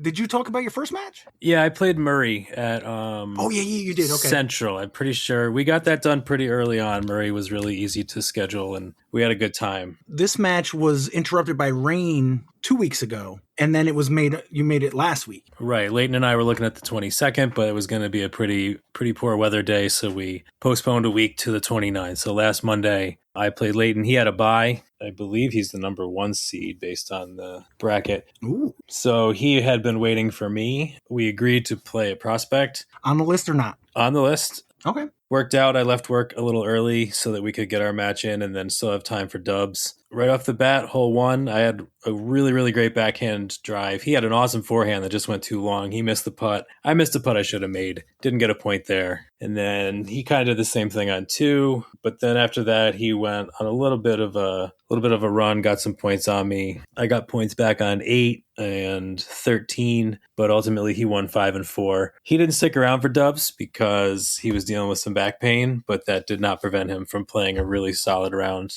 We had a great time. It was nice out. Now I am waiting for either JJ or the loser of Brian Monahan versus Mike Warner. So I might have some time before I know who I'm playing. All right. I played my match, not this past Friday, the Friday before. I met up with Greg Kurtz at JPark, not on the list, I don't believe. Jammer was on previous Saturday. I mentioned previously that I felt my arm fell off. So I didn't touch a disc until Friday. Greg and I got there, like I was about to turn left into JPark and he was turning right into JPark. It worked out perfectly. Then he didn't even park. He just kind of pulled up to the bathrooms and ran in for 5 minutes. So while I was getting my shoes on, he was doing whatever Getting he had down to to race do. weight. Yeah, he was like, I gotta go. Well, knowing Greg, he probably just slammed like a pint of chocolate milk on the way down there.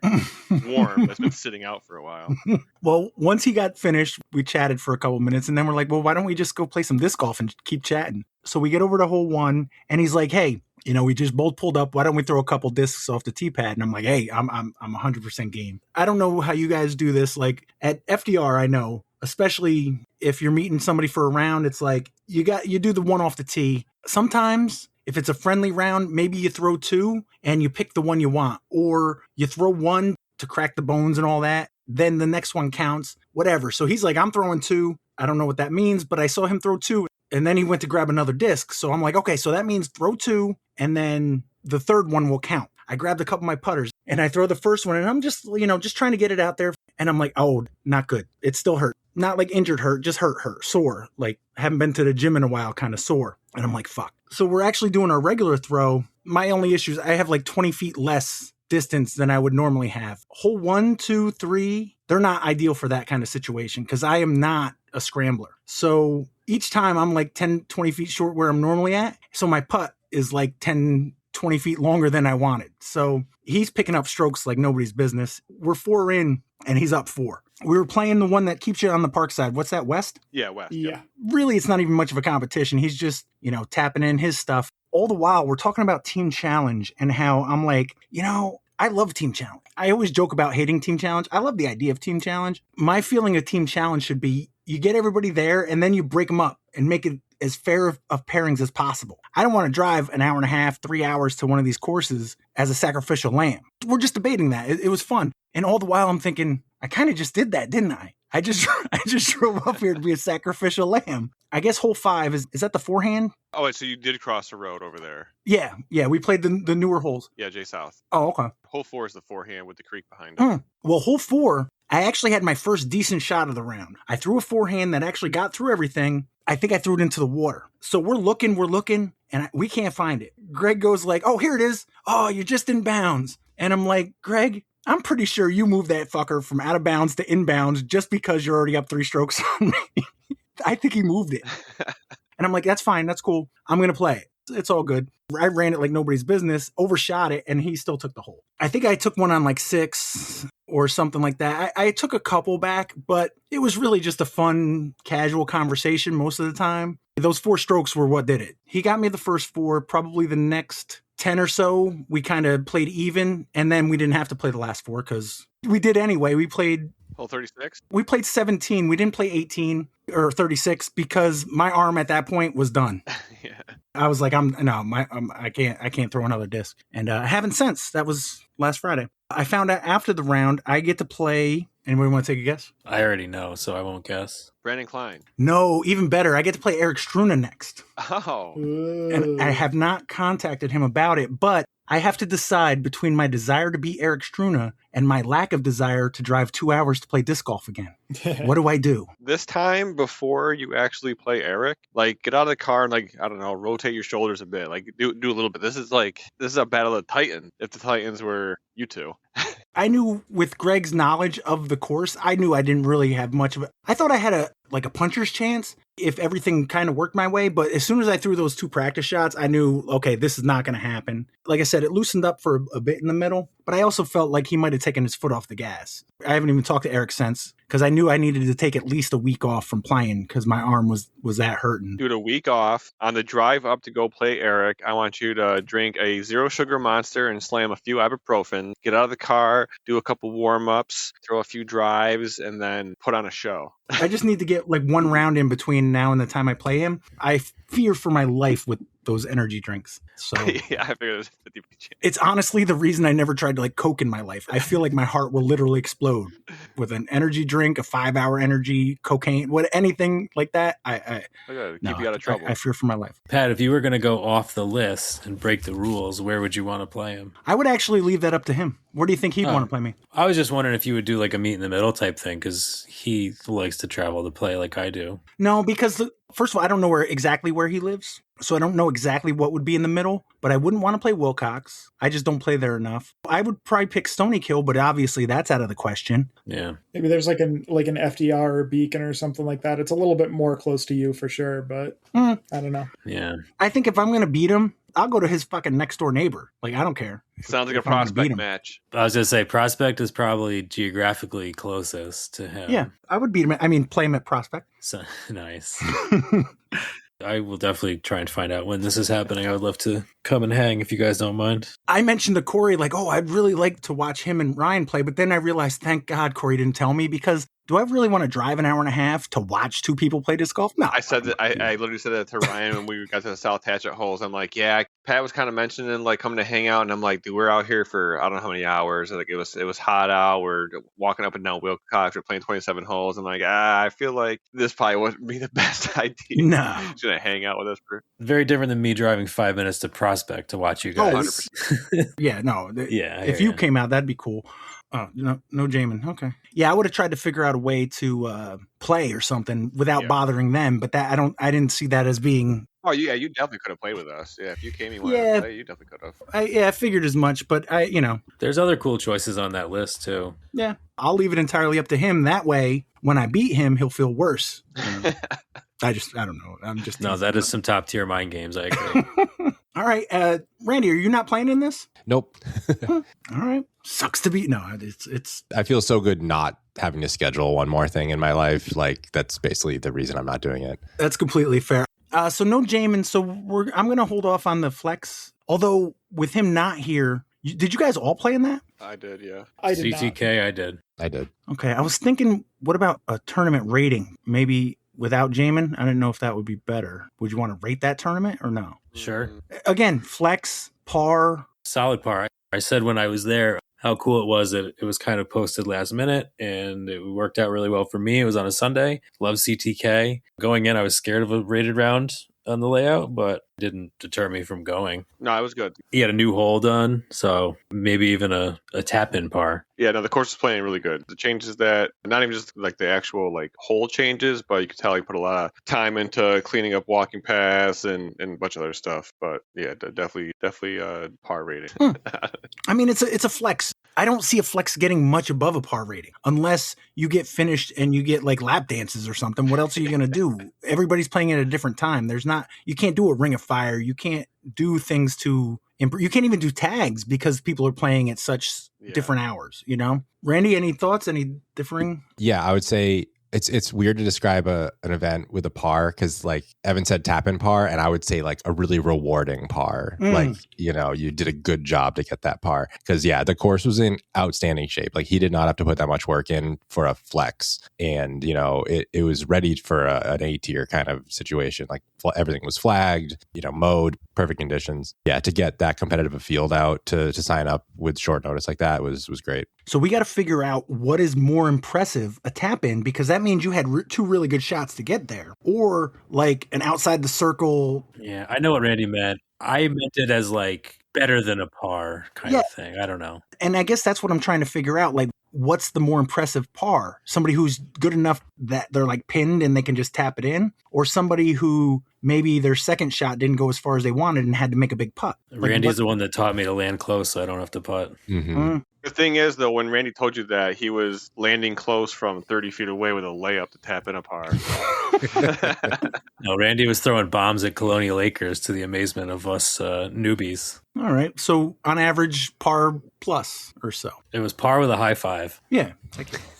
So what was the new hole that he added, and what were your guys' thoughts? So yeah, the new hole is hole 8. Traditionally, it was par 4, and it played down like a rectangular shaped fairway, and the basket was, I don't know, 500 feet. Was it more than 500, Corey, would you say? Around there. Let's say it was about 500 feet, but it was up a hill at the end, and it was guarded by like fruit trees, like bushy, semi-tall trees. Like you could throw over them. And the driveway within like 20 feet or so. Yep. So OB behind the basket. So really like the shot was just throw it as far as you can in bounds and then make a pretty dang technical upshot to hopefully not have to putt toward the OB from too far. And now it is a par 5, same tee pad, but you're trying to land on the right side of the fairway, still with that cornfield of OB on the right, but then it's mowed down to make like an L shape. And then there's like a 40-foot gap through a wood line, and that wood line is all OB.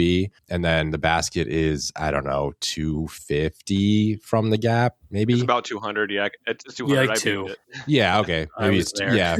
And then that area is a nice mowed area with OB flags. It's It's like a peninsula OB. generous. It's like 100 feet wide, probably. Like you don't have to throw the most perfect shot ever just to land, in bounds over there. I think the basket is probably surrounded like 45 feet OB. Mm-hmm. Like definitely not circle Yeah. 1, but definitely inside circle 2. Yeah, it's tight. And in MA2, we played all blue tees except for hole 8. We played the red, which is the same tee as it used to be on hole 8, playing to what Randy just described. So I think for us, it was like at least 600 total, I think. And you guys was close to 1,000. Yeah, it was like nine something. Or 685, it says right here, and 900. So there you go. Me and Adam Nelson both took like tap in birdies on it. So I kind of never want to play the hole again because I feel like it was too easy to do that. But the play is basically 400-foot tee shot and then a 250-foot upshot to the gap and then a throw through the gap to hopefully park it. My problem was I did not go out there and look at what the hole change looked like, and I was first on the tee box. Oof. Where like the drive doesn't really change for the new position unless you can throw really far. Yeah. But I do feel like you don't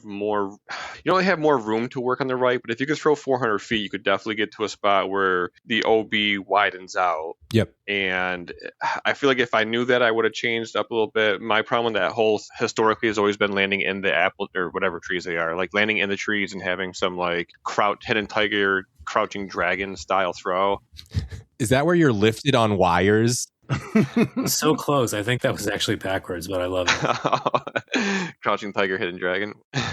Mm. Yeah, I'd like to play the hole again, and I think I would do a lot better. Because even like when you're throwing from the first fairway, the main landing spot, you're kind of throwing over a hill to get to the mouth, the gap to get 200 feet short of the basket, and that's also surrounded by OB as well. And you can't see where the OB is long because you're guarded by this hillside in front of you. So yeah, I think it's a cool hole, but at least from what happened on Sunday, I wish I at least checked it out before playing. Jamin also shaped the OB to be like forgiving if you actually can throw 500 feet and you can get to like a landing spot and then try to play it for an eagle. Like if you got all the way there, you could try to go over the top of this wood line to get to the basket to play for an eagle. It's an insanely high risk way to play it, but he shaped it so it is doable. Yeah. That shape also helped from the red tee because really Yes. you only needed 150 feet to get to this first kind of safe area. Mhm. But if you could throw like 350, you could kind of go up over this ridge these guys are talking about to get closer to the mouth. It was still a par 5 for us. Tim and I checked it out before a round. We played it as a doubles team real quick and got a par, which was not how it went for me in the real round. It's a very cool hole, and it was a nice addition. I think it takes advantage of the space pretty well. Nice. I thought we could go over some last week in disc golf. Yep. Evan, you weren't here last week, but you played Prospect Dubs last Monday. Do you remember? Yeah, I think, was I with Patrick? You were with Nicholas Alcatraz at Cats. Oh, yeah, that was fun. Nick's one of my oldest disc golf buddies, so we always have a good time. I don't think we lit it up that night. -10. Yeah, 10 down. Okay. I had played with Leighton earlier, so I was nice and loosened up and happy to just play some more. Yeah, love playing with Nick. Enough said. Do you know who won? I don't recall. That's cool. Well, you guys tied for 5th with Gregory Lai and Peter Cornish. Jordan Caslin and Phil Rogers came in 4th. They shot -12. David Chaikin and Denny Daly tied for 2nd with Mark Davidson and Kyle Moore at -13. And Josh Lee and Jay Gorsage are your winners. They shot -50. That's right.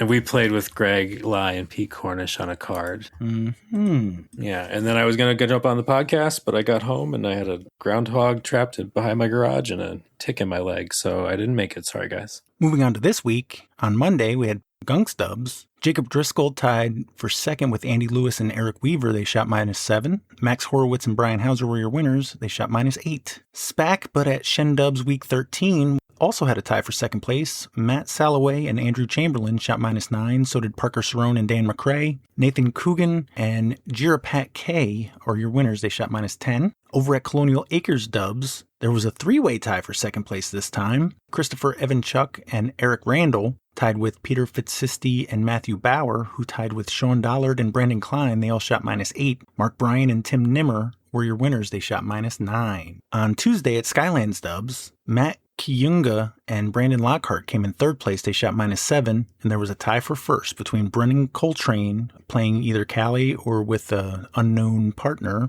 They tied Brian Heller and Jason Murak, shooting -8. No Wilcox tags this week, but at doubles, there was a 3-way tie for 1st place. They all shot -10. Jackson Quinn and Patty, Matt Hart and Jimmy O'Connell, and Matt Nathanson and Ryan Nelson. CTK Handicap League had a tie for 3rd place with an even par handicap. That was John Furman and Jake Huey. Tom McGuckin came in 2nd, shooting a -4 handicap, and your winner, Captain America Chris Evans, with a -10. Kisco Tuesday Dubs had a 3-way tie for 2nd place. Steve Magnuson and Simon Ramon shot a -8. So did Mike Sheets and Fletcher Faden. And Chris Schofield and Ismail Valencia also shot -8, but they won 2nd place in a throw-off. Kyle Lumsden and Andrew Fishkin were your winners. They shot -12, and Kyle took the CTP on hole 12. J-Dubs Points Championship. You played there too, didn't you? I surely did. How'd that go? You played with Petatat Jeffries. That was when I played with Pat. See, I knew I had played with Patrick recently.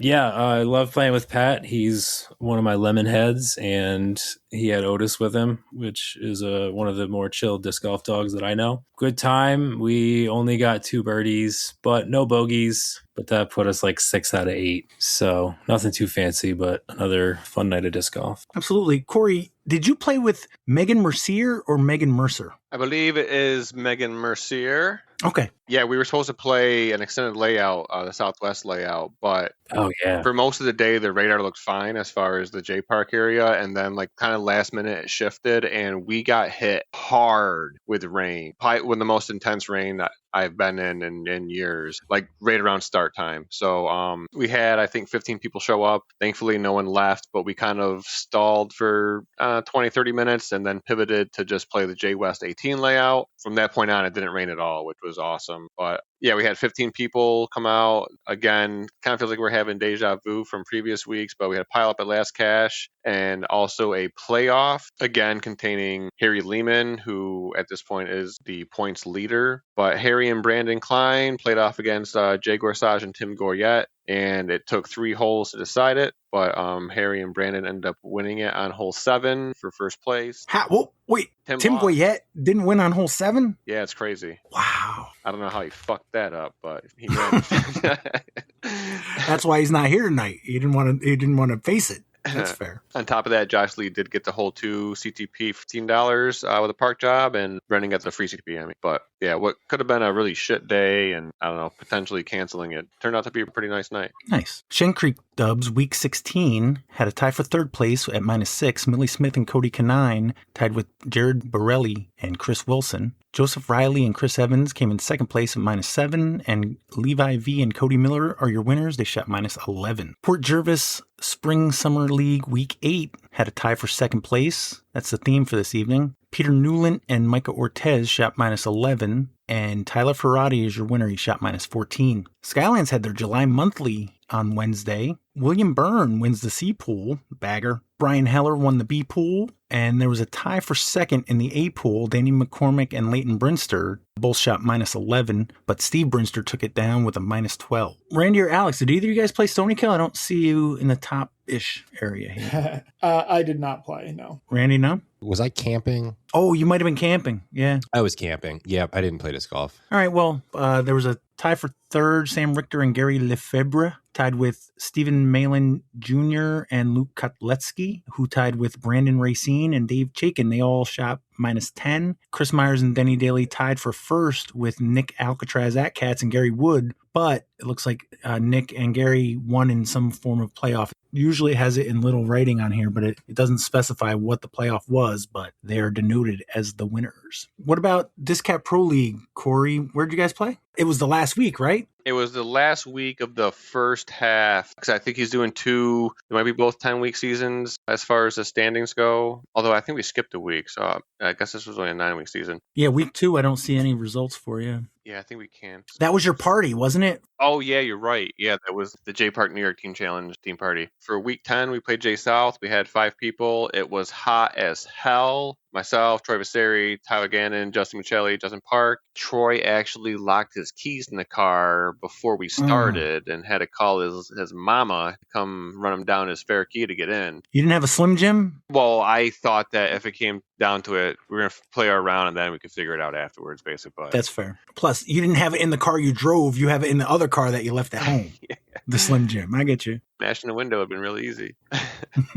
Justin Park, who he's been killing it this year, I feel like. He crushed it with a 5-down single bogey on hole 2, 10-10 rated to take the lead by 5 strokes over me. But yeah, pretty sure it's just rolling right into the next weeks too. So there's not like a first half winner or second half winner. There's just an overall winner? No, yeah, I wasn't sure about that either until there is a disc golf scene page for it, and that is set up for the whole year. So I think it's just the way PDGA leagues work. Yeah, I don't think they let you do more than 10 weeks probably at a time. He did 10 weeks and he scheduled it so that the final week would be before, the next rating update. And nice. Then, so I think there's 10 more weeks from here for the actual point series part of it. But so these will go into ratings for the next update, right? In the July update will get these. Yep. Okay. That's cool. That's cool that he thinks of that kind of shit. What about an update for the Disbeat Club, their Robo Kevin Kroenke? Summer school is in session, and it was HOT yesterday. Johnny Krajewski, with his best round ever, takes the lead. Stay hydrated out there, folks. With that being the first week, John Krajewski is in the lead for overall standings. He has 13 points. Pete W. in second with 12. Mark Ungerman is tied with Jim Burns for third, and Sparky Spalding is in 5th place. CPS Thursday Dubs Week 12, Cody H. and Danny White are your winners. They shot -15. Lenny Rabune and Tyler Gannon had an ace on hole 3, one of them. Long Island Thursday Dubs, Kevin Castilla and Joseph Murray came in 3rd place, shooting even. Sean Mahan and Brian Bowe came in second, -4, and Brian Wisher your winner at -6. No TGI FDR dubs this week. Skylands Friday Handicap League, Scott Spellman came in 3rd place, Elijah Morgan in second, and Mike Baglioni is your winner. Cranmore Dubs League was at Jenkinsville. There was a tie for 3rd place. Ari Fruchter and Mike Prince shot -5, so did Jace Carter and Joseph Polsoni. Hans Huntsberger and Logan Akins tied with Jack Fruchter and Violent Sturdevant. Both teams shot -11, but it looks like Jack and Violence were your winners in a playoff of some sort. Corey, on Friday you played SPW Dubs League? What? Oh, yeah. Yeah, after Burbine Flex, we were hanging out with Gorsage, and he was like, at this point, I don't know what time it was, 3 o'clock or something like that. He's like, yeah, I think I'm going to go and play SPW Dubs. You're playing 36 holes. And I'm guessing I was dehydrated at this point, because I'm like, that sounds like a great idea. So yeah, he left the park. I sprinted home from Burbine, refilled on water, hopped on a motorcycle, rode down to SPW, and hung out with those guys for tonight. Another hot ass day too. It was so hot. Do you remember anything about your round? So they do chips there, and I got Jay Malloy, Red Herring, the basically course designer. There's already some rumblings about like how these guys get matched up, but I had just played 18 holes at Burbine. I was not in any. I was exhausted, but yeah. So they did 36 holes. Played your first 18 was all blues, and then from there you played all whites. Gorsage actually made app updates for this to make it all work correctly. Yeah, no, it was definitely somewhat grueling, but it was really enjoyable. And Jay Malloy gave me one of his I don't know, it's called a Moosehead beers or whatever. So a couple times he hit some big putts, and there was some type type of moose head exclamation afterward, which was really funny. But it was a good time. A long day, but I think we came in second. Yeah, it looks like Denny Daly and Brian Bickersmith came in third, shot -20. You and Jay Malloy shot -22. And Lenny Rabune and Dustin Burton took you down at -23. Got you by a stroke. No OKDGC dubs, Alex, but I'm sorry. Yeah. No, like OK Dubs, it was like 100 degrees and miserable. I was just because they just scored again. Yeah, Belarus. How do we lose to Belarus? I know Belgium. it's Belgium. I'm teasing. Yeah. You remember during the football season, there was that one field goal where the guy like kicked the ground instead of actually kicking the ball. Mm-hmm. That was how we gave up the third goal. And that's awful. But yeah, I mean, it was getting increasingly unlikely at the end. That's just the nail in the coffin. It can't be. Yeah, it just wasn't going to happen. And once you get that third goal, that fourth goal is almost easier because the other teams, they don't even give a fuck about defense at that point. They need offense. Yeah. And so. Exactly. If we were just hunting one, we might have been able to get there, but hunting two is too much. With it says +4, so they got about 15 seconds left. So yeah, I'm surprised they haven't called it already, to be honest. That part is what I think people get iffy about because it is kind of arbitrary. It's like, well, we said 5 and you're at 5:15, but you know what? You're on the offensive attack. We'll let you keep going. Yeah, and like if somebody scores in that 5 minutes, that's 30 seconds, a minute of celebrations and getting the ball reset and stuff like that. So that it's very fluid and inexact. You call it fluid, I call it arbitrary, but it's all the same thing. Same thing. Saturday we had Deep Discs Independence Discs 5. You guys are only 245 away from the Declaration of Independence. Who played there? Myself and Evan, I think. Yep. How'd that go? You played 27 holes? 27 holes, yep, J27. At this point, Corey, how are your arms? It's funny. My body felt fine as far as like throwing motion, fatigue. Drained just overall might have been a good like I said, man, this heat is too much, but I felt fine at least soreness wise. How'd you feel, Evan? I was feeling all right as far as like overall. I had also done the SPW 36 hole dubs, so it was a lot of disc golf, but free weekend I was able to do it, so I wasn't going to pass the chance. I've been kind of dealing with some arm issues for a little while since a tick bite and some antibiotics, but did you test or no? No, apparently the list of symptoms I gave them over the phone, they just said, we're going to call in the antibiotic. It was, I kind of not connected the dots until my wife one night kind of realized all the things I'd been planning about for the week. So just a little tingling in my fingertips and some soreness, but... You're turning into Tick Man? No, that's what my wife said. I don't know what kind of powers I get with that. Just the power to annoy people easily. Yeah, just like that. But no, Independence Discs I wasn't going to miss that. It was looking to be another hot day, but nice out.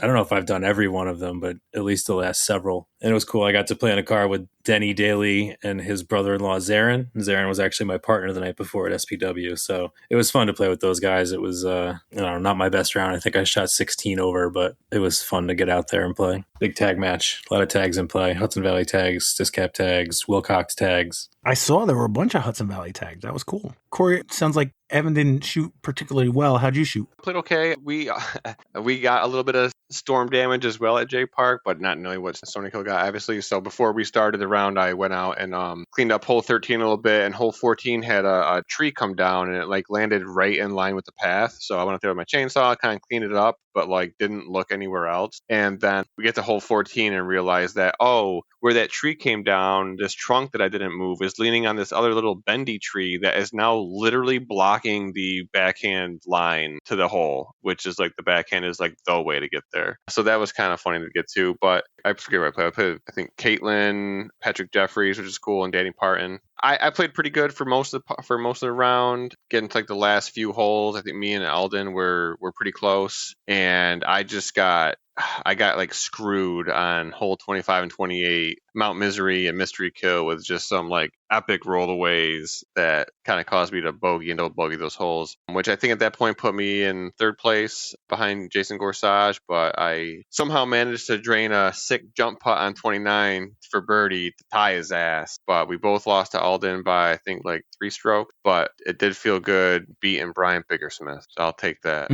Yeah, that's 2 in a row between that and SPW Dubs League. Oh yeah, I'll take that. Yeah. Also, shout out Alden Slack brought a delicious watermelon for after the round that really was hitting. Seeded or unseeded? Unseeded. Yeah, I wasn't spitting no seeds out. SPW Doubles League, Foursomes of July. Logan Akins, Kat Bemis, Cody Canine, and Nicholas Alcatraz at Cats tied for second place at -10 with Jay Malloy, Doug Ionin, Kevin Kroenke, and John Duda. Justin Frey, Dustin, Mike Smith, and John Krajewski are your winners. They shot -14. Sassafras Solos at Dove Handicap League on Sunday. Matt Beaver came in third place, shooting a -1 handicap. Chris Wilson in second at -7, and Tyler Freeholfer's your winner, shot -8. Long Island Sunday doubles, Chris Lucier and Stan D came in third place, shooting a -11. John Nichols and Josh McDonald came in second at -14, and Josh Winkler and Brian Wisher are your winners. They shot -15. Evan, I know you didn't play today, but did they do Prospect Dubs? I think they did.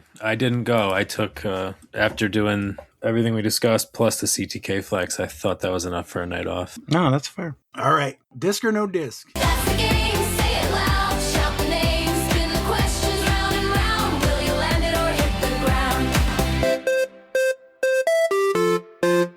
It's Corey and Evan, Randy and Alex. The JParkers versus the Stonykillers. Oh, Hell yeah. All right. Classic. And because I wrote them down first, Corey and Evan, I got category 1, category 2, or category 3. Which category would you like? one of those numbers is more American than the other, and that's number 3, Pat. All right. Question 1, category 3. Manufactured by a fictional company whose name is a backronym for a company making everything. What is famously dropped from the sky in countless Looney Tunes cartoons, usually flattening Wile E. Coyote? Manufactured by a fictional company whose name is a backronym for a company making everything. What is famously dropped from the sky in countless Looney Tunes cartoons, usually flattening Wile E. Coyote? Feels like an anvil. Oh, yeah, I was really trying to think. Yeah, anvil sounds good. You guys agree? Yeah. Is the anvil a disc? I thought I was going to say piano last minute or something.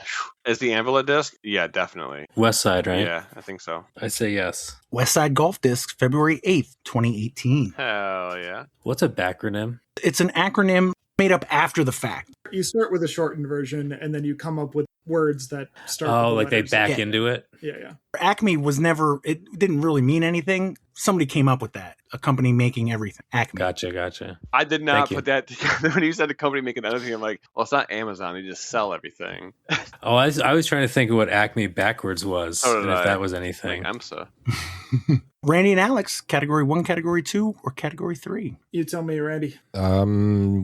All right. Question 1, category 1. What company used the advertising slogan, Think Different, from 1997 through 2002? What company used the advertising slogan, Think Different, from 1997 through 2002? Was that Apple? I have no idea. I thought it was Apple. I don't know that for a fact. It sounds fine.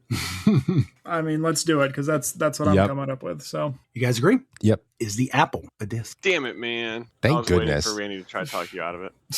I am not aware of Clash making an Apple, but it's right up their alley. I know this is like one of those, it's like, it's kind of got to be, but I don't actually know. We're the worst at these, Mhm. at the second part of questions. So you tell me. We're going yes. Going yes. Let's do it. You guys agree? Yep. Innova Champion Discs, Superclass, and Vintage Class, August 10th, 1995. Huh. Hell yeah. I believe it's a catch disc. Yeah, Superclass. Sounds like it. All right. Corey and Evan, would you guys like category 1 or category 3? Category 2 will be saved for a later date. You pick this time, Evan. Stick with 3. All right. Question 2, category 3. Unlike Texas Hold'em, which uses community cards, what classic family of poker games deals players a mix of face-down and face-up cards over multiple betting rounds, with 5-card and 7-card being the most famous variants? Unlike Texas Hold'em, which uses community cards, what classic family of poker games deals players a mix of face-down and face-up cards over multiple betting rounds, with 5-card and 7-card being the most famous variants? Corey, they named this one after you.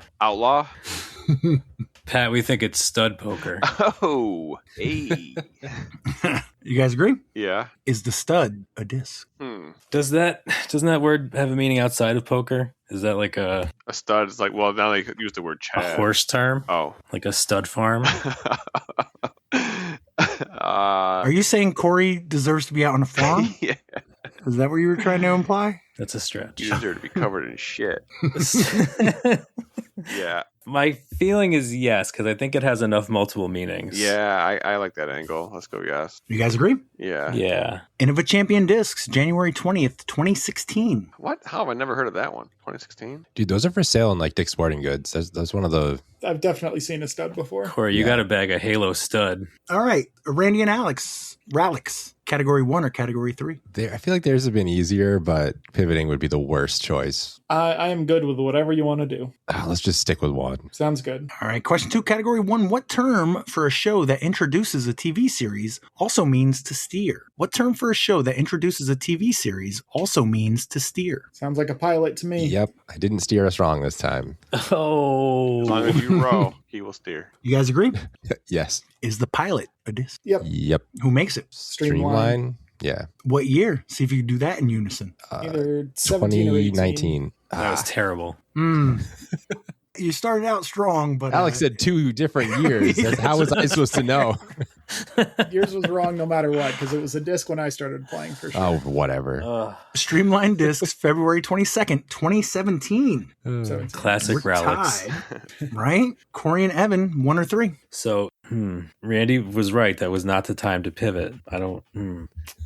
Got to think about the meta game. I don't know. Stick with 3 Yeah, as my I was gut. leaning to stick with 3. It's your turn to pick anyway. What am I saying? Yeah, 3. Let's go with 3, Pat. Question 3, category 3. What is the first name of the protagonist in the Rocky spin-off film series who is the son of the legendary heavyweight champion Apollo Creed? What is the first name of the protagonist in the Rocky spin-off film series who is the son of the legendary heavyweight champion Apollo Creed? Randy. Evan, save me.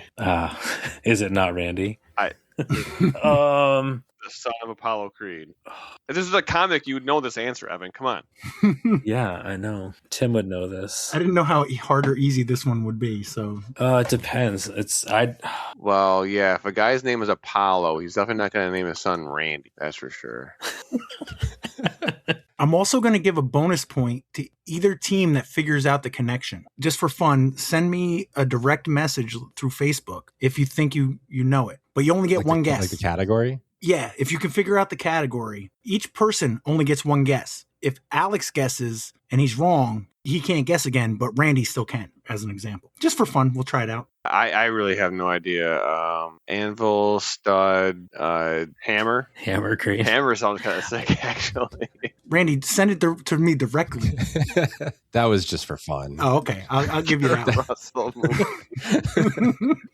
I don't know. I don't have a guess. I'm aware of this movie, but I didn't see it. So Yeah, let's go hammer, Pat. okay. Randy and Alex, what is the first name of the protagonist in the Rocky spin-off film series who is the son of legendary heavyweight champion Apollo Creed? I was really hoping we were looking for a last name and I could say Creed, but that's all I know about that movie. I'm gonna be so mad if that's it. That's the title of the movie, and it's in the question. Yeah, it's definitely not Creed. That's all I have, though. If I described the whole movie, would it help? No. Okay. It's Michael B. Jordan is the actor. Yeah, right? that is exactly. We should say Michael. Statistically, Statistically unlikely, but not impossible.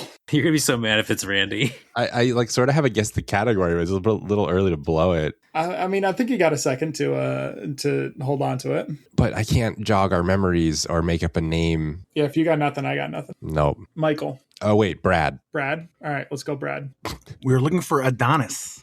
Told you it was going to be some Adonis. dumb shit like Randy. It's Adonis. Oh, Yeet Street Discs, April 13th, 2026. I mean, I wouldn't normally they put pivot? Randy and Adonis in the same category of name, but okay. What category were we in before 3. I get confused? That was 3. 3. Okay. It's a tie match, but you guys are now a question to the advantage. Would you like 3 and 1 or 4 and 3? I think we want to stick in category 1, right? Yes, I agree. I have no idea what 3 is now. All right. Question 3, category 1. In the TV series Seinfeld, what is Kramer's first name? In the TV series Seinfeld, what is Kramer's first name? You know the other team will get them. I also know what it is. Say it. Cosmo. Yes, I knew that somewhere. So, You guys agree? yep. Is the Cosmo, or we will accept, because plural, cosmos, a disc? I feel like it's gotta be, Unless Yeah. it's like Cosmos Disc Golf is the company. Yeah, I don't know. I know there's like plastic that has the word cosmic in it, pretty sure. Oh, yeah. MVP makes all sorts of cosmic plastics. This is a weird one. Like, I'm okay with no. And my instinct is pretty heavily yes, but Okay, we're saying yes, Pat. You guys agree? Yep. Yep. Cosmos, Viking Discs, December 29th, 2016. I feel like I should have known that. So we're halfway through. You guys are in the lead 6-4, but Corey and Evan, question 4 and 1 or question 4 and 3? Not gonna lie, Adonis kind of scares me. Yeah, and I definitely knew. I would have said John Kramer, but I'm pretty sure that's that stocks guy, isn't it? I wouldn't have let that go in as our answer. So So are we pivoting? fuck it, let's pivot. Yeah, let's go to Yeah. 1. Going to 1? Yep. What if you took the worst time to stay and then the worst time to pivot? It wouldn't be the third time I've done that. Might be the 4th or 5th, yeah. Exactly. All right, question 4, category 1. Another name for the shuttlecock in badminton. In 1978, Jack Nicholson scored 5 of them in a row to win a tournament. Another name for the shuttlecock in badminton. In 1978, Jack Nicholson scored 5 of them in a row to win a tournament. Birdie, right? Yes. Is that you're not? Well, it does he mean Jack Nicklaus? What did I say? Jack Nicholson? Yeah. Yeah. Jack Nicholas. Birdie, Pat. Oh, I didn't even know the name. I just. I mean, Nicholson might have been playing celebrity tournaments. Who knows? I've never in my life been able to discern the two. And I'm looking at the spelling, the proper spelling. They're both studs. Yeah. So Birdie. Wrong category. Yeah, thank you. You guys yes. agree? You guys agree? Birdie. Yeah. Is the birdie a disc? Definitely. Yes, it's Innova. Innova Champion Disc, May 13th, 1991. That, you know what? I don't feel so bad. You guys screwed up on Adonis, so that's a Yeah, make I was do. going to say that did not feel like the worst time to pivot. I thought that was more bait too. That was mind games. All right, fair. I forgot about the golf reference. I didn't even think about that part. Birdie for some It reason. should have been reminded question me of 1. Shuttlecock, although that is the way cooler way to refer to it as. All right, so we're tied, but Randy and Alex, you're a question in the hole, 5 and 1 or 4 and 3. I mean, category 1 has been good to us so far. Yep. No way this backfires. All right, let's stick with it. All right, question 5, category 1. What band's greatest hits with an optimistic 80s anthem has spent 914 weeks on the Billboard 200 album charts as of June 2026? What band's greatest hits with an optimistic 80s anthem has spent 914 weeks on the Billboard 200 album charts as of June 2026? Journey? What is their optimistic anthem? Don't Stop Believing. Yeah, seems reasonable. You guys agree? Sure. Sounds like Alex does. I mean, yeah, I got nothing. So if you're feeling it, We're feeling it, Pat. all right, let's do it. Is the Journey a disc? Good call. All right. Man, all of them tonight feel like yeses. I mean, I know they have Was that 1 or 2? yeses, but that was 1. So Disc Golf Journey is the Lasasso's company, That is true. which makes Have me think they- there isn't a journey. Did they do their research prior to coming up with this company name? I don't know if it mattered. my instinct is no because of the Lasasso connection, but it's not a strong no. That didn't even come to my mind. I guess we can go no. I mean, everything else has been yes so far. All right. That's it. That's enough. We're going no, Pat. All right, let's go no. Gateway Disc Sports, Mother- April 21st, 2017. It's all right. We're still up overall. 2 rounds to go. You guys are up by 1 point, 7-6. Corey and Evan, you want 6 and 1 or 4 and 3? I think. Okay. What do you think? I think we have to go back to 3. We have to. All right. Yep, it's time. Question 4, category 3. Known for his signature bald head, barcode tattoo, and dual silver baller pistols, what is the title of the stealth video game franchise starring the genetic clone Agent 47? Known for his signature bald head, barcode tattoo, and dual silver baller pistol, what is the title of the stealth video game franchise starring the genetic clone Agent 47? You know this one? No, not really. Pretty sure it's Hitman. Like 92% yeah, sure. no, hang on. I can picture the cover art back when games had physical media and like you go to GameStop or EB Toys. Yeah, it always had a picture of the back of his head. Yeah. I like Yeah, that. I'm Yeah, almost certain it's I Hitman. do like that. Hitman. Yeah. You guys agree? Mm-hmm. Evan, for no bonus points, who played him in the movie? Jason That's Statham. what I was gonna say. Really? Classic bald guy. It's Timothy Oliphant, right? Yep, Timothy Oliphant. I don't know how to say his Yeah, last name. neither so. do I. Yeah, that guy from all those movies. Tell me this. I've literally never fucking Googled this guy. I never Googled Hitman. I literally just Googled Timothy, and the first result was Timothy Oliphant. How would that be the first Timothy that comes up in search results? Can someone explain that to me? No. They're literally listening to the Hudson Valley Disc Golf podcast. It's all the listening time. to you. Your He's phone's super listening super to good you. at his job. He was in Deadwood, the Western TV show on Fox or FX. Mhm. He was in that Santa Clarita Diet with Drew Barrymore. He was in Gone in 60 Seconds. He's yeah. I'll be honest, for a guy that's got that He's much hair, I wonderful. wouldn't really picture him as playing a bald guy. Like they could have got a lot of other classic bald guys to play this. I don't think the budget for that movie was spent on like razors. No, they spent it on CGI removing his hair. Did we say if it was a disc yet? We haven't gotten there. You guys were dilly-dallying. We're riffing. Is the Hitman a disc? Gotta be. I mean, it's a little violent, but it's too cool not to Yeah, be. you're right. Yeah, let's go yes. I'm sorry, no. Seriously? Okay, not ideal. Say psych. Yes, say so. Psych. I'm Gotta sorry, be no. joshing me. But it is tied. Just throwing this out there. Any guesses? I'm not going to tell you guys if you got any points Wait, was it for the category for this? for anything. I submitted a guess. I'm not saying either way until the end. Okay. Corey, I guessed on our behalf. Oh, wait, we each get to guess, though, right? Yeah. Okay. Yeah. If the first person is right, it doesn't matter what the second person says. If the first person is wrong, it does matter what the second person says. I'm not if that saying makes shit, sense. to be honest, Evan. I'm not even gonna. If I try to We're activate my brain tied, too right? hard for this, I won't be able to fall asleep. I'm just gonna I'm gonna let you handle this brain power. I have it tied, yeah. Randy Yeah, and tied. Alex, 6-1 or 5-3. I think we want the 5. Yep. Category 3, question 5. Located in the middle ear, the malleus is the largest of the 3 small bones responsible for transmitting sound vibration. By what common English name is this bone typically known? Located in the middle ear, the malleus is the largest of the 3 small bones responsible for transmitting sound vibration. By what common English name is this bone typically known? The word that jumped to my mind was hammer, but I don't know. Yeah, that for it's a fact. okay. I just wanted you to say something first. Hammer. Sweet. You guys agree? Yep. Is the hammer a disc? Someone must have made a hammer. It's got to be. Let's not even think about it. Let's go yes. I Yep. gave you guys, You guys this agree? answer. This is bullshit. Yeah, are they allowed to use that? We already used what? that. That's off the board. Where's the defense in trivia? If you answer it when you're thinking about a piece of wood, then, I was thinking about anvils and studs. I didn't realize that Adonis was going to be the answer. Innova Champion Disc, January 1st, 1987. 9-7? Yep. Going into the final round? Yep. With potential mystery points out there. Corey and Evan, 6-1 or 6-3. Evan, I feel like you might have the best grasp on what we're looking at here as far as categories, so I'm going to let you pick it. Stick with 3, I guess. All right, final question, category 3. In ancient Roman religion, what term referred to the individual divine spirit that was believed to accompany every person, place, or thing from birth to death, acting as a guardian angel? Today, it means a person endowed with extraordinary mental superiority. In ancient Roman religion, what term referred to the individual divine spirit that was believed to accompany every person, place, or thing from birth to death, acting as a guardian angel? Today, it means a person endowed with extraordinary mental superiority.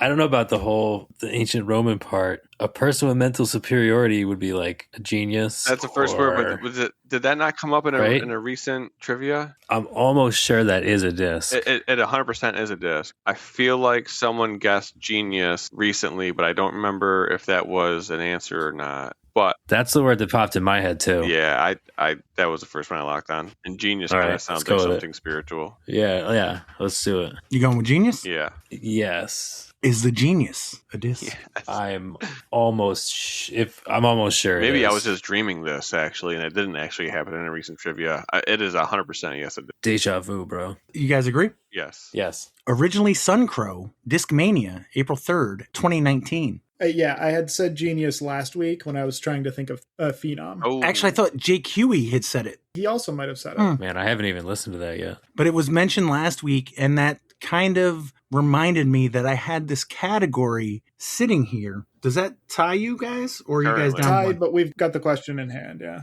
Evan, did you figure out this category? After 4 questions, I thought it was old WWF wrestlers like Bret the Hitman Hart. Adonis, I think, was a wrestler. And then Anvil was one of the Hart guys. I don't know about Stud, but then maybe you lost me with Hammer and Genius. I'm not sure. Jim the Anvil Neidhart. Right.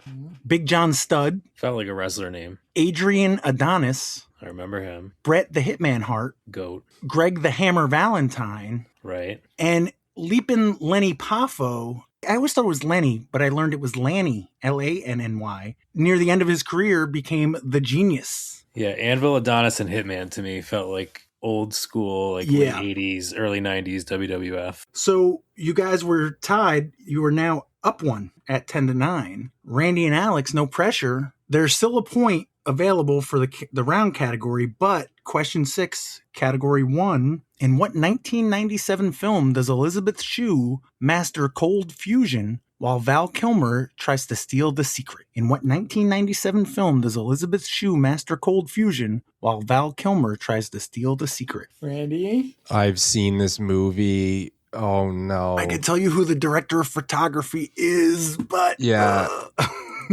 I learned what hypothermia is watching this movie as a child because they fall through ice during it, and it's a whole Is it thing. Heat? Anyways, no, I wish it was Heat. Corey, you're not on their team. Yeah, but He knows I know it's not Heat. All right, Alex, what would you name a movie about stealing plans for cold fusion from like the Russians? Something about the Cold War? Something. Yeah, I don't think it has cold in it. Something. Yes. Something like a synonym for cold.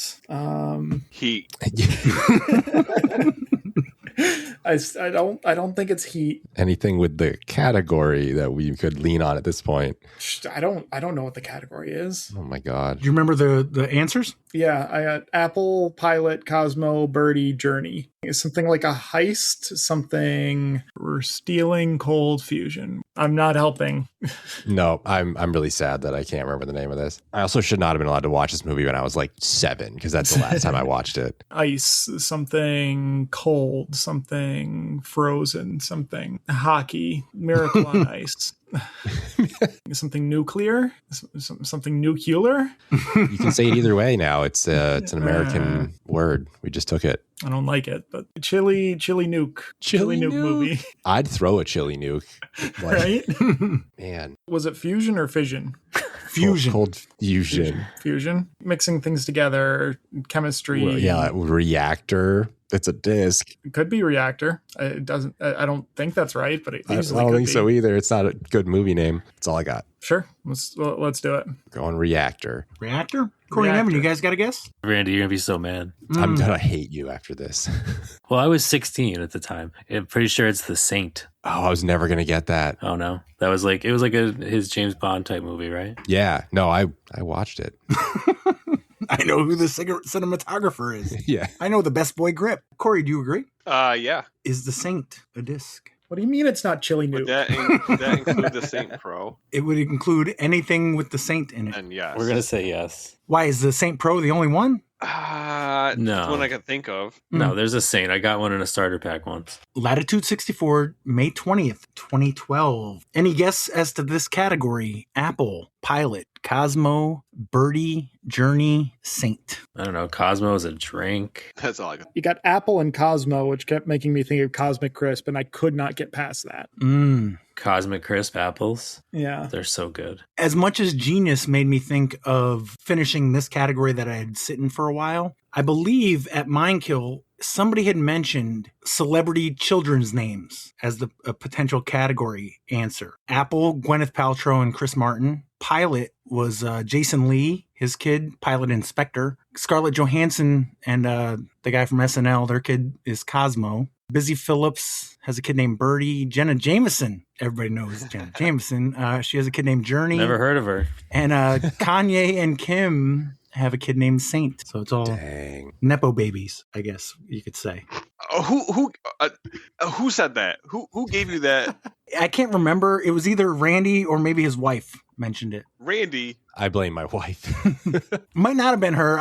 It's been a while. It just stuck in my head. Any birthdays coming up? Jackie's is tomorrow. Can you be more specific? Sorry, Jacqueline Kirkpatrick is tomorrow, and Sparky Spalding is the 11th. 7-Eleven. Today, day of recording, we got Jeff and Adam Walsh. Curiously enough, they're the same age. We got Andrew Dorrell on the 9th and Kyle Hirsch on the 10th. Reaper. The Reaper. The Reaper. And Joe the Viking Kowalik on the 12th. I got Todd Springer on the 7th. 7-7. My grandmother's birthday was 7-7-7. Nice. That awkward kind of length of like time till Cat Cha-Cha's is July 14th. That's a A week. few days after this comes out. Oh, that's next Tuesday? Okay, yeah. So that's great. We can mention it next week, too. We don't have to mention the Reaper next week, but we can mention This Cat. shit will have came and gone.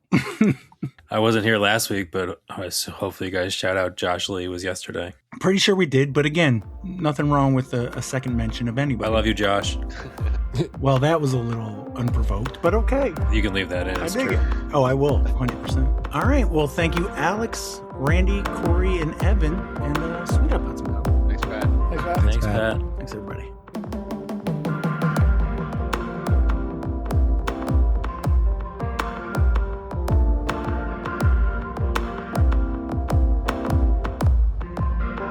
I forget some of the other songs on there, but as far as their themes, Who are you talking about? alternative rock band maybe is a general term. Nothing more. Never heard of him. Like divorced dad rock mixed with like actually good kind of hardcore rock. I was impressed because when he pulled in like with the loud ass car and then like cut the engine and like all I could hear was that we were like making fun of him trying to pick like what bad band it was going to be, but it was actually kind of a decent band. I forgot what you said, what you asked if I was listening to. Well, we first said Five Finger Death Punch, which Oh, yeah. I think objectively is a horrible band. But then it actually sounded like Sleeping with Sirens, which was a really popular Oh, band right. like when I was in high school. So I thought you were cool for a second. Which is funny because Sleeping with Sirens, I didn't really listen to them in high school, but like Yeah. when I was like late 20s or mid 20s, whenever I like stumbled upon them, I thought for years it was a female lead singer. Oh, yeah, no. Sounds like an 80s hair band, thinking it was a female lead singer. Close, dude. Close. But then you posted that picture of Sleeping with Sirens, which I appreciated for the J-Dubs. Yeah, that's one of those ones that I get comments of like, if you're gonna do that, you should really do something disc golf related. Yeah. Meh, that gets old after a while. I go through UDisc every week to do, to pull like results and shit. And like every fucking third photo is the same thing. You know what I mean? Either AI Yeah. or just generic disc golf photos. So no, We've all seen baskets in cool spots. I've always started Mhm. seeing just some random ass photo Exactly. as event picture. Corey, do you have any premium baskets like on wheels, like mobile chain stars? Chain star? Disc catcher? Disc catcher. I have 3. Can I borrow one? Yeah, if you want. Cat can steal it tomorrow if you brought it to J-Dubs. Oh, now I have to bring it to Cat J-Dubs? can drive to your house. It's like 2 seconds away. I don't know. I just thought it might be possible. Do you actually live super close, right? Like Cat could snag it. Yeah, it's only Okay. 4 minutes up the road. And you probably have way too many pallets in your truck. So Well, yeah, I was like, listen, this is the daily thing of what vehicle am I going to drive to work that day? And am I going to go right to J-Dubs after, or am I going to stop home? But I could stop home, grab the truck, throw a basket in there. I'll message you and tomorrow. come If it's down. too difficult, then like she can just come grab it from your house before or after or something. The only way if it could be labeled as too difficult is if the line was drawn as a minor inconvenience. I've run into minor inconvenience that changed my whole day. But like, But yeah, they're the Discraft Chain Star Pro portable. yeah, I just for ones. Helderberg, we're doing one temp hole, and I would prefer to do like an actual like premium basket. So because it's not a B hole, Yeah. it is a actual difficult hole. it's an A-hole, not a B-hole. It's an exactly. It always surprises me how fast you can play 18 holes when there's only like 2 people and you're not searching for discs constantly. Dude, I used to play 45-minute rounds, like solo rounds, and that might be an exaggeration. I mean, I believe it. Yeah. I played Justin for our match play thing, Mhm. and we finished a round at Thatcher in an hour and 15. Yeah, that's awesome. During COVID, when I was working from home, I would legitimately be able to drive to JPark, play a round of J South or J West, and get home within like an hour and 5 minutes. Kind of Yeah. nice. During COVID, my daughter was in daycare in Schenectady, and I would drive there, play the whites really, really fast, and then pick her up because like I had just enough time to fit that in. I don't miss driving to Schenectady though. No, I try to avoid that at all costs. It was, dude, like trying to get a spot in daycare back then was insane. It still is, but I don't have that problem anymore. But yeah, we had to take the first place that, we got off the wait list. It was tough. Is that because your oldest is now old enough to watch the youngest by themselves? They're both in public school, so we don't need daycare anymore. As of like a week ago, Casey just finished up, daycare. Now you are old. I am officially old. Hey, Evan, what's going on? Good evening. What's up? We were just waiting on you. So now everything's up. You're here. All right, let's get started. Here we go. Hey, Evan, Randy was all like, I pulled up in my loud ass car at CTK, but from your vantage point on hole 7, when I was coming up the driveway, did it sound loud in like a really cool way? The vibe was definitely cool. Oh, yes. Okay. Does it ever really sound loud in a cool way? I don't think I've ever heard a car that sounded loud in a cool way. My car's actually not that loud. Probably a good thing and a bad thing. No, it wasn't loud. Tim recognized that it was you. The only time a car being loud has been cool was when I did like a Richard Petty NASCAR experience when I got to drive a stock car. Oh, that was loud, Fuck and that was yeah. cool as shit. I hear you actually got to third gear. Actually, fourth gear, no Ooh. reverse. 130 miles an hour around the tri-oval at Disney. It was fun. That's That might actually be the coolest thing I've ever heard you say you do, and you might not do anything cooler. No, that was probably it. I peaked then. It's been downhill. Ryan would say it's bartender. Yeah, that was fun too for 10 years. That just gets the most callbacks. Yeah, for sure. Still to this day.